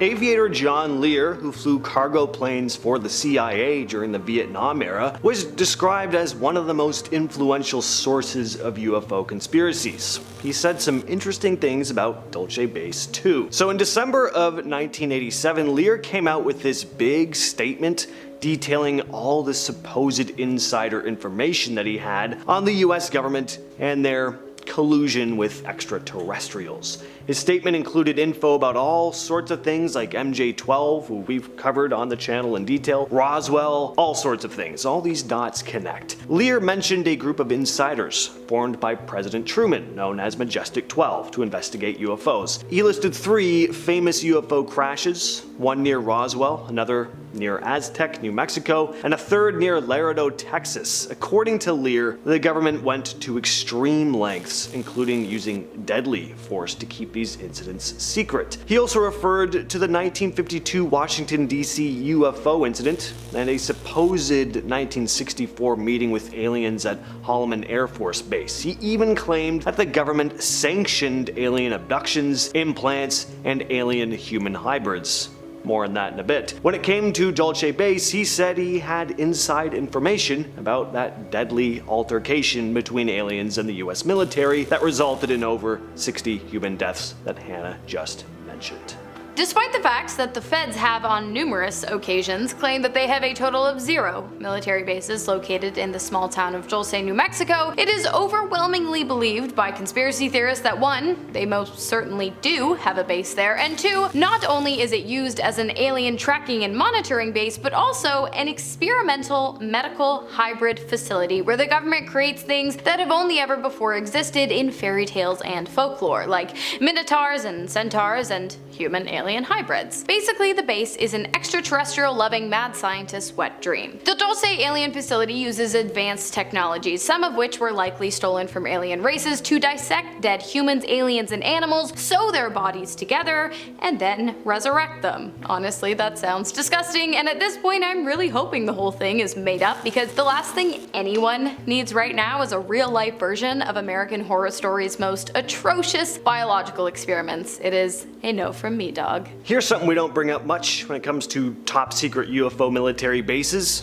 funding. The black budget is said to be the financial backbone of operations like Dulce, a hidden pot of money drawn from taxpayer dollars, but of course not disclosed to the public or even most government officials. And because the black budget isn't subjected to the same scrutiny as other government spending, it can support the kind of high-risk, high-reward research said to be happening at places like Dulce Base. Now, the black budget is not a conspiracy. This really does exist, but there's a lot of speculation as to how this money is spent. Thus, we get conspiracies like this, which may or may not be true, but what is 100% true though is that the black budget makes up for about 7% of the United States military spending, which, 7% doesn't sound like a lot, but when you consider how much the United States spends on the military, this turns out to be a pretty big number. The black budget is estimated to be about $50 billion a year. That's $50 billion a year, or perhaps even more,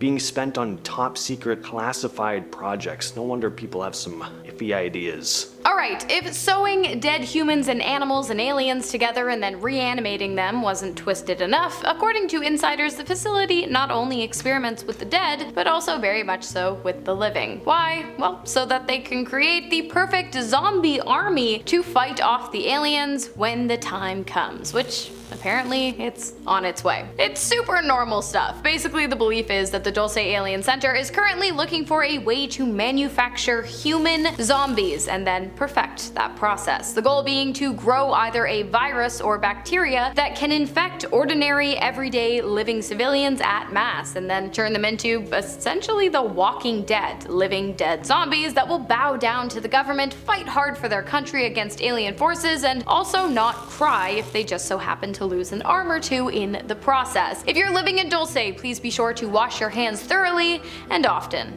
Or, you could just move. Dulce Base is often described as having multiple underground levels, each with its own specific purpose. Level 1 is where the security and communications hub is supposedly located. This is basically the control center for the base. Level 2 is the living quarters for both human and some say alien personnel. Think of it as a large underground dormitory. It has living spaces, there's dining areas, and recreational facilities. I would love to see this in person. Just aliens and humans playing board games. For some reason, that's the first thing that came to mind. Also badminton, for some reason. I don't know. Level 3 is where you have laboratories and medical facilities. Researchers conduct experiments in various fields, like genetics and advanced tech. Level 4 is rumored to focus on mind control experiments, apparently. Supposedly, scientists here work on developing techniques for psychological manipulation and control. This can involve anything from brainwashing to implanting devices in people's brains. Level 5 is the alien housing area, where extraterrestrial beings live exclusively. But level 6 and 7 apparently gets even creepier, and for the sake of time, I'm just gonna keep you on your toes and discuss these levels after some more info from Hannah. Dulce, it's got its hybrid, zombies, crazy out of this world tech, and also apparently alien incubation. That's right. According to reports, an alien was found growing inside of a dead cow. Remember how James mentioned all those dead cows earlier? Well, that's right. When a dead cow was found on the side of the road, its stomach was cut open to reveal something that looked like a cross between a human, a monkey, and a frog. This thing didn't have any bones in the head, and it was full of water. Whether or not this was another one of the facility's strange experiments involving hybridizing humans, animals, and aliens, or if it was some kind of wild 1 in a million natural mutation, or if it was in fact some kind of strange alien surrogacy is unknown. But what is known is that it was probably a super terrifying and incredibly gross discovery for whoever was unfortunate enough to stumble across the scene. But yeah, if you're living in Dulce and you see any cows giving birth to aliens, let us know. Okay, so levels 6 and 7, said to be the scariest parts of this underground base. Level 6 has a rather ominous nickname, Nightmare Hall. This is where all those rumored genetic experiments take place. Experiments involving humans, animals, and yes, even aliens. As Hannah said, this is where bizarre and horrifying creatures are said to be created. Hybrids that are part human, part animal, or even part alien. Then you have level 7. the deepest and most secretive level, where the darkest activities are rumored to be carried out. This level is so top secret, it's hard to even find any supposed insider info on it. I mean, we already have mind control, aliens, horrifying experiments on living subjects. What the hell else could be going on down there? Well, that's kind of the scary part, the fear of the unknown. Here's what I think though. Dulce Base is anything like a hospital. This very bottom level could be something akin to a morgue. And not that I'd ever really want to hang out in a morgue, but one in a place like this, that sounds like something out of my worst nightmares. First one we're talking about at number 10 is Edinburgh Vaults. Located underneath Scotland's capital of Edinburgh are the Edinburgh Vaults. They are also known as the South Bridge Vault since they are located within the 19 arches of the South Bridge. Traveling back in time to 1788 when Edinburgh was a superstitious place, that's when these vaults opened up. People say they still give off a vibe of gore and ghastliness. They were originally built to house taverns, cobblers, cutlers, smelters, and other tradesmen, and to store illicit materials. In addition to those illicit materials, there are rumors that bodies were stored down there as well. Specifically, it's thought that serial killers Burke and Hare stored various bodies down in the vaults, which they sold for medical experiments. So once businesses moved out of the vaults and the little city that was there left, it became home to the poorest people in the city. It became its own little city of pubs and brothels scattered around the damp underground chambers. It was still a bit grim though in the little vaults, especially with all that history that went down. On to number 9, Derinkuyu. So this ancient underground city is located beneath the real Cappadocia city in Turkey. Cappadocia in central Turkey has at least 36 old cities nearby underground. The deepest is the one I just said, Derinkuyu. So this subterranean network of tunnels was discovered in 1963 and had everything you need for a city. It had living quarters, stables, churches, storage rooms, refectories, and wineries. And also, it could have possibly held more than 20,000 people. The city was fully formed in the Byzantine era as protection from the Muslim Arabs during the Arab-Byzantine Wars from the 8th century to the 12th century. It was even connected to other cities underground through tunnels that were many miles long. Like, just thinking about it, that's a big network and probably a lot of carving to do. Anyways, continuously for centuries, the underground cities were used as an escape from waves of wars by many different cultures. When there was so much danger above ground, it became a place of refuge. Honestly, I just hope no one got stir crazy from being underground for that long. When it was discovered in 1963, it was because a man who lived in the area found a mysterious room behind a wall at his house, and lo and behold, it was an access point to the tunnel network. Right now, only 10% of the underground city is accessible for visitors if you want to take a peek, but I know that's a trip I would love to take. Just imagine finding intricate tunnels through a secret doorway at your house. I'm pretty jealous, honestly. It's very Narnia, you know? That vibe. Number 8. Dixia Cheng. So Dixia Cheng has been referred to as the Underground Great Wall as well as just Underground City. It's in Beijing, China, and was built in the 70s as a shelter from any invasions, bombings, or nuclear attacks. It is still a long network of tunnels that has nearly 100 hidden entrances. It was also reportedly built with complete services such as schools, hospitals, and sleeping halls. This was all just in case citizens needed to hold out a little longer underground. It is said that there was even a skating rink and a 1,000-seat theater. So just think of it as a great big bunker city. Kind of not so nice circumstances if it needed to be used though. And so while it was created to prepare for the worst, it never had to be used for its intended purpose, and so in 2000, a portion of it was open to the public until 2008. Since then, it's been closed for renovations, and the only citizens down there are illegal residents squatting there due to the rising rent in the above city. Next up at number 7 are the tunnels of Moosejaw. So these are in Moosejaw, Canada, and with a name like Moosejaw, what country really did you expect? Canada. So if you're unaware, Moosejaw is located in the province of Saskatchewan in Canada. The tunnels in the city have 2 separate stories made up of a maze of tunnels where entire families lived. So they came to be when Canada imposed a head tax on Chinese immigrants when there were fears that they would take away jobs from locals. To keep on the down low, illegal Chinese immigrants went down below into the tunnels. They would live in the tunnels and then work at local businesses in exchange for food and supplies. Then these tunnels were repurposed in the 20s. At that time, the US was going through prohibition of alcohol, but Canada was not. So mix together tunnels and prohibition and you get bootlegging to the States. Hey! Al Capone is rumored to be connected to all of the bootlegging, but there are no records to say for sure. But where there's bootlegging, there is probably other crime or illegal activities, so who really knows what went down in those tunnels. Definitely wasn't recorded because you don't want to record your illegal activities. I mean, don't do illegal activities. It just goes in a circle. Number 6, pardon my pronunciation, Naurs is an underground abandoned city located in the northern part of France. It's hidden 100 feet beneath a forested plateau. It has 2 miles of tunnels and over 300 man-made rooms. And like other underground cities I've mentioned, it was made as a place of protection and refuge. It began in the 3rd century as a part of a Roman quarry, but locals began to use it as a hiding place, so it was converted and expanded into a little underground village around the Middle Ages. It had its own chapels, stables, wells, and bakeries, and peaked at possibly 3,000 residents. In recent times, it was sealed off for a bit before being reopened as a tourist attraction, and it was also a popular site to visit during the First World War. Allied soldiers left behind more than 2,000 pieces of graffiti. Many of the soldiers that visited fought nearby at the Battle of the Somme, so seeing as people were there during a world war, I was wondering if, any spies got it. I don't know, just curious. Who knows, little secret messages in the graffiti.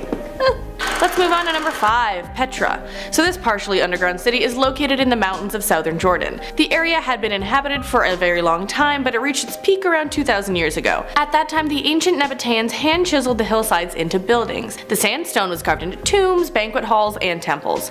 Petra could have had a population of 20,000 people at its peak, but it's unknown how many more ruins could be discovered. Maybe it's more. Since, as it's believed much more is to be found underground, it could go on and on. Europeans didn't find it until the 1800s, so if you've seen it, it's most likely because it's made a cameo in Indiana Jones and the Last Crusade. It's District 13. In the Hunger Games books and movies, District 13 was a community hiding underground to avoid the capital and its exploitation of the district's resources and workers. Its primary industry was nuclear weapons, and they used the threat of their own weapon technology to get independence from the capital and Pan Am. It was basically a mini Cold War in the lore, Anyways, the capital told the other districts that District 13 was obliterated with toxic bombs using propaganda showing smoldering wasteland where District 13 used to be. But they were there, hiding underground. They didn't really get to do much, had strict schedules, and didn't really have yearly celebrations or anything fun, so it was probably pretty mundane down there, but they were hiding out during wartime, so that seems to be what people were doing underground in most of these. At number 10 is the Phoenix Archive. This subterranean fortress deep beneath the rocky expanse of Nevada and erected during the height of the Cold War wasn't just another concrete heaven, no. This was a vault of humanity's most crucial secrets, safeguarded against the specter of nuclear annihilation. Within its impenetrable walls, beyond layers of reinforced steel and labyrinth-like corridors, dwelled an archive unparalleled in significance. This repository hoarded vital government records from the intricacies of nuclear technology to blueprints which would map the nation's restoration in case of nuclear war. Its halls echoed with the weight of knowledge, plans to rebuild a fractured world. Facilities boasted state-of-the-art climate control, shielding the documents from decay. An autonomous power grid ensured perpetual functionality of the site. Contingency plans, meticulous and exhaustive, outlined protocols for access, protection, and retrieval post-catastrophe. However, the vault remained a clandestine sanctuary, its secrets concealed from prying eyes, barring all except those sworn to its guardianship. To this very day, the exact location and specifics regarding the Phoenix Archive remains a closely guarded United States secret. Obviously, we don't want people breaking in there and stealing plans for nuclear weapons. At number 9 is Kliuch in the USSR. I hope I pronounced that right, probably not. Now, Americans weren't the only ones thinking ahead with nuclear bunkers. During the Cold War, the USSR crafted a secret haven known by a cryptic code name, Kliuch, which means key in Russian, I hope. This subterranean complex, concealed deep within the Siberian wilderness, housed top government officials in times of crisis. Kliuch is a labyrinth of reinforced tunnels and chambers boasting state-of-the-art communication systems, provisions for years, and impenetrable security measures. This covert sanctuary was an ace up the sleeve, a strategic refuge in case the geopolitical chess match turned perilous, if you get my drift. In the modern era, Kliuch has morphed from its original intent. Repurposed into a research and development center, its sophisticated infrastructure now serves as an incubator for cutting-edge technologies. Think stuff like, advanced AI, biotech labs, and renewable energy experiments. However, the echoes of its secret past still linger, shrouded in mystery and completely off limits to the public. The tales of its former purpose remain a reminder of bygone era, while its reinvention represents a beacon of hope for progress and shared knowledge. If you're enjoying this video so far, you can support the channel by pressing like, subscribing to Most Amazing, and ringing that notification bell. At number 8 is the Raven Rock Mountain Complex. Deep within Pennsylvania lies the Raven Rock Mountain Complex, a place veiled in secrecy. This highly guarded military installation earned its moniker as the Underground Pentagon. Constructed during the Cold War era, it stood as a fail-safe command center for the Pentagon, meant to preserve government operations if nuclear conflict had erupted. Imagine a facility nestled within a mountain, harboring an intricate network of underground passages, fortified structures, and backup power grids. It's a fortress designed to persist through cataclysmic events, boasting communication systems, medical amenities, and living quarters for sustained habitation. Originally conceived for Cold War uncertainties, this complex remains active today, shrouded in mystery. Though the specifics are locked behind classified doors, what we do know is that it has an indispensable role in supporting the US government and military operations. In recent times, like during the 2020 crisis, this covert bastion was activated, emphasizing its ongoing significance in a national defense strategy. The Raven Rock Mountain Complex stands as a testament to strategic foresight, ensuring that amidst the chaos of worst-case scenarios, a hidden heaven existed, shielded, operational, and ready to facilitate crucial functions when the world teeters on the brink of catastrophe. At number 7 is the Havana Nexus. Constructed deep beneath the Cuban landscape during the tense era of the Cold War, it wasn't just a bunker, but a fortress designed to withstand the deadliest of threats. It was actually a nuclear silo camouflaged under layers of reinforced concrete and hidden miles beneath the Earth's surface. This subterranean marvel served a dual purpose, sheltering high-ranking officials during a nuclear strike and acting as a command center for launching counterattacks. Conceived as a safeguard against imminent threats, the Havana Nexus wasn't merely a silo. It functioned as a nerve center, orchestrating remote launch capabilities from multiple nuclear arsenals dispersed across the nation. This subterranean stronghold boasted an advanced communication network, encryption technologies, and fail-safe mechanisms to ensure the operational continuity amidst chaos. At number 6 is Mount Pony Culpeper in Virginia. So imagine a secret underground bunker nestled into a hillside 75 miles away from Washington, D.C. This bunker isn't just an ordinary underground shelter, it was specifically built for the top dogs of the Federal Reserve System. Named Mount Pony, it held a staggering $4 billion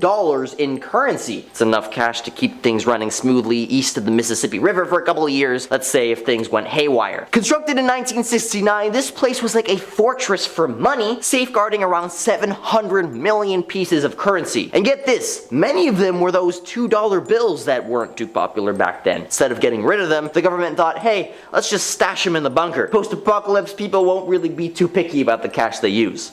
Smart, I guess. Today, the once cash-filled hideaway serves a different purpose. It became an archive facility for the Library of Congress, preserving audio-visual records. But the history of how it was once a fortress for cold, hard cash remains a fascinating tale. At number 5 is Project Perseus. Deep within the heart of a remote mountain range along the North American border lies a facility once known as Project Perseus. Built during the tense era of the Cold War, this secret underground bunker was a haven for high-ranking US government officials, devised to ensure the continuity of government operations in the event of a nuclear catastrophe. With multiple levels carved into the bedrock, it housed living quarters, communication centers, medical facilities, and even a small hydroponic farm for sustenance. Access to Project Perseus was strictly regulated, requiring multiple security clearances and a labyrinth series of tunnels designed to deter any unauthorized entry. This location was so covert that even some high-ranking officials were unaware of its existence. However, as the Cold War thawed, Project Perseus evolved. Its purpose shifted towards serving as a top-secret research hub for advanced tech. The bunker became a pivotal site for developing cutting-edge defense systems and strategic planning, shielded from public knowledge. In the modern age, Project Perseus has adapted further, becoming a clandestine think tank for emerging global threats such as cyber warfare and environmental crises. It serves as a covert meeting ground for interdisciplinary experts, strategists, and policymakers, safeguarding the nation against unforeseen perils while remaining hidden from public scrutiny. That sounds like the Illuminati, holy cow. At number 4 is S4. Deep within the Nevada desert lies a shroud of mystery concealing a secret underground bunkers like S4, a site adjoining the notorious Area 51. Imagine this. A hidden hangar carved into the rugged mountainous terrain, shielded from prying eyes. Bob Lazar, a former employee, unveiled glimpses of S4's clandestine operations, recounting eerie tales of reverse-engineered alien tech. S4's mystique lies in its inaccessibility. Despite fervent curiosity, civilians are unequivocally barred from entering those enclaves. The rationale is, well, national security. The government guards these bunkers with utmost secrecy, claiming they house top-secret experiments and advanced aerospace research. research. Conspiracy theories persist, propelling imaginations into overdrive. Lazar's descriptions of S4's depicted eerie hangars supposedly housing unearthly aircraft is stirring a cocktail of intrigue and skepticism. At number 3 is Project Greek Island. Beneath a luxurious resort lies a secret underground bunker you've probably never allowed to see. The Green Brier Resort, nestled in West Virginia, held a concealed post-apocalyptic hideout for 30 years. Could you believe it was right next to where people sip on martinis? Here's the kicker, even the resort's official historian didn't know about it. Imagine knowing every corner of a place but having no clue that a massive bunker is right underneath your nose. This bunker was no joke. It could shelter every member of the US House and Senate during a nuclear crisis. Picture a Walmart-sized space behind 3-foot thick concrete walls, complete with rows of bunk beds for 1,100 people. Built during the 1950s, this bunker was a product of the Cold War fears. President Eisenhower thought it'd be brilliant to hide Congress here if things went south. The best part? Thousands of folks strolled in and out for 30 years without realizing they were in a secret bunker. They just thought it was a conference facility or a meeting place for car companies. At number 2 is Forte Ettore. Deep beneath the surface of a secluded airport in Italy lies a clandestine sanctuary known as Forte Ettore. During the later half of the Cold War, this covert bunker wasn't built to shelter VIPs or government elites, but actually to protect priceless works of art from potential conflict and destruction. Forte Ettore was designed to withstand any threat, featuring reinforced walls, climate-controlled chambers, and the state-of-the-art security systems. Its covert location beneath the airport offered secrecy and protection, accessible only to a select few entrusted with its existence. The protocols were stringent, only a handful of trusted individuals had access to these rooms. Security measures included biometric scanners, passcodes, and multiple layers of authentication. At number 1, nestled within the robust granite Sharon Mountain lies the mysterious labyrinth, the NORAD Complex. While many Cold War bunkers shrouded themselves in secrecy, this one stood unique. Remarkably, its construction wasn't clandestine. It was actually a public spectacle which marked its inception in 1961. 2 tons of dynamite daily sculpting a 5-acre underground behemoth. Obviously it drew some prying eyes. Reservoirs brim with water and fuel, while expansive chambers accommodate towering 3-story structures. By 1967, this subterranean marvel became fully operational, securing its pivotal role. Today, rebranded as an alternate command hub, it remains a veiled entity beyond public access. A stronghold echoing the historical tensions of a bygone era, now poised for unforeseen contingencies. Its purposeful seclusion hints at the seclusive nature of its operations, eluding the public eye, confined to the realm of speculation. This hallowed fortress embodies a peculiar legacy, a testament to human preparedness, shielded from prying eyes, veiled in government intrigue. The silence that envelops its existence speaks volumes,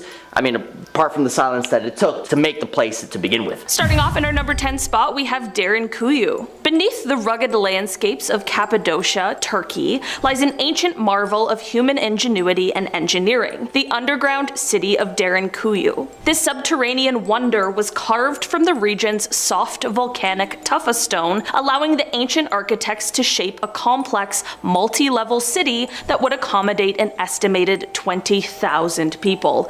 Imagine a vast underground network consisting of at least 18 levels, though only a portion is accessible today. It featured every amenity required for extended periods beneath the Earth's surface. There were residential quarters, communal living spaces, kitchens with stone-carved stoves, and even stockpiles of food. Remarkably, they managed to include spaces for livestock, with ventilation shafts ingeniously designed to provide air deep into the earth, while simultaneously masking smoke from cooking fires to avoid detection by enemies. Derinkuyu wasn't just a place of refuge, it was a fortified sanctuary. Massive stone doors could seal off the city from the inside, ensuring that if invaders breached the surface, the subterranean citizens could still retreat deeper and lock down entire levels. Each floor could be closed off completely, a design that was as psychological as it was physical,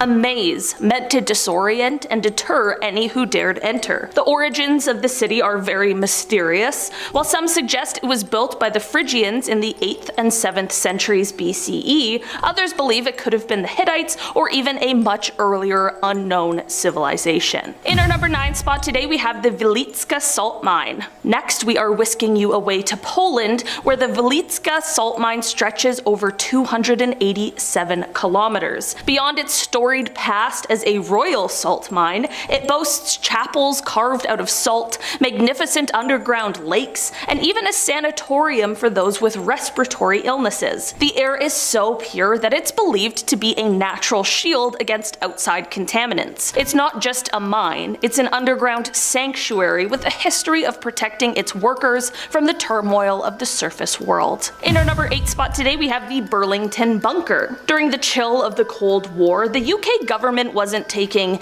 any chances. Enter the Burlington Bunker. 100 feet beneath the English countryside, this 35-acre subterranean complex, complete with roads, a railway station, and a water reservoir, was designed to house the government in case of nuclear fallout. The existence of such bunkers was a closely guarded secret deemed too unnerving for public knowledge. To this day, what lies within could be far more extensive than what we're led to believe. In our number 6 spot today, we have the Australian tunnels. Few places exist as mysterious as the Australian outback, and this story doesn't do much to help the mystery. Rumors swirl about a network of tunnels under the Australian outback created during World War II. While many believe these tunnels stockpiled war supplies, others suggest they house far more than old munitions. Some say they're lined with the remnants of a secretive government experiment, or an emergency hideaway for the continent's leaders in crisis. In our number 5 spot today, we have Cheyenne Mountain. Beneath Colorado's Rocky Mountains lies the Cheyenne Mountain Complex, a secure military installation that was once the command center for NORAD. Designed to withstand a 30-megaton nuclear explosion, this fortress was America's hub for defense against a Soviet strike. It's a reminder of the lengths a nation will go to protect itself and the secrets that come with such protection. In our number 4 spot today, we have Coober Pedy in Australia. Heading back to the land down under, this town is unlike any I've ever heard of before. This is because this town is best known for its underground residences known as dugouts, which are built to provide respite from the scorching temperatures. It's a living, breathing underground community with homes,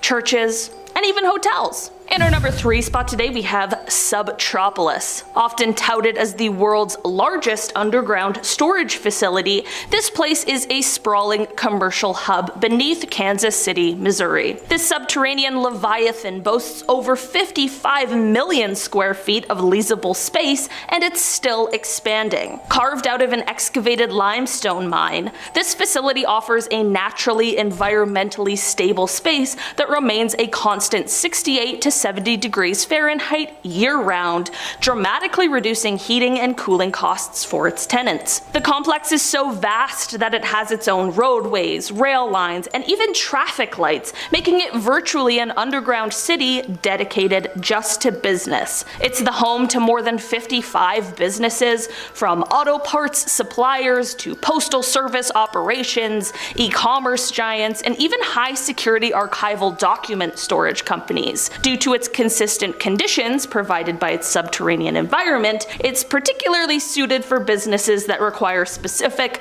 climate-controlled settings. Moving on to our number 2 spot today, we have Hollow Earth. While not a city and more of a theory, the idea of Hollow Earth suggests a vast space within the Earth's core, rumored to contain advanced civilizations and even entire ecosystems. This theory posits that Earth is not a solid mass of molten core and mantle, but rather that it harbors vast cavities, enormous in scale, capable of cradling civilizations that may rival or surpass our own in complexity and in advancement. Proponents of this theory imagine a realm of inner suns, a place where the physics of the surface world are turned upside down, giving way to an inner world with its own sky, climate, and luminous celestial bodies. This idea has roots that reach back to ancient myths and legends. Tibetan Buddhism speaks of the mystical kingdom of Shambhala, a hidden land similar to the Western concept of paradise. The ancient Greeks contemplated the existence of subterranean chambers inhabited by the dead. In more modern times, the theory was popularized by the likes of John Cleves Sims Jr., who in the early 19th century proposed that the Earth consisted of a hollow shell with openings at the poles. While the hollow Earth theory has been debunked by centuries of scientific research and exploration, it continues to capture the minds of those intrigued by the possibility of undiscovered spaces.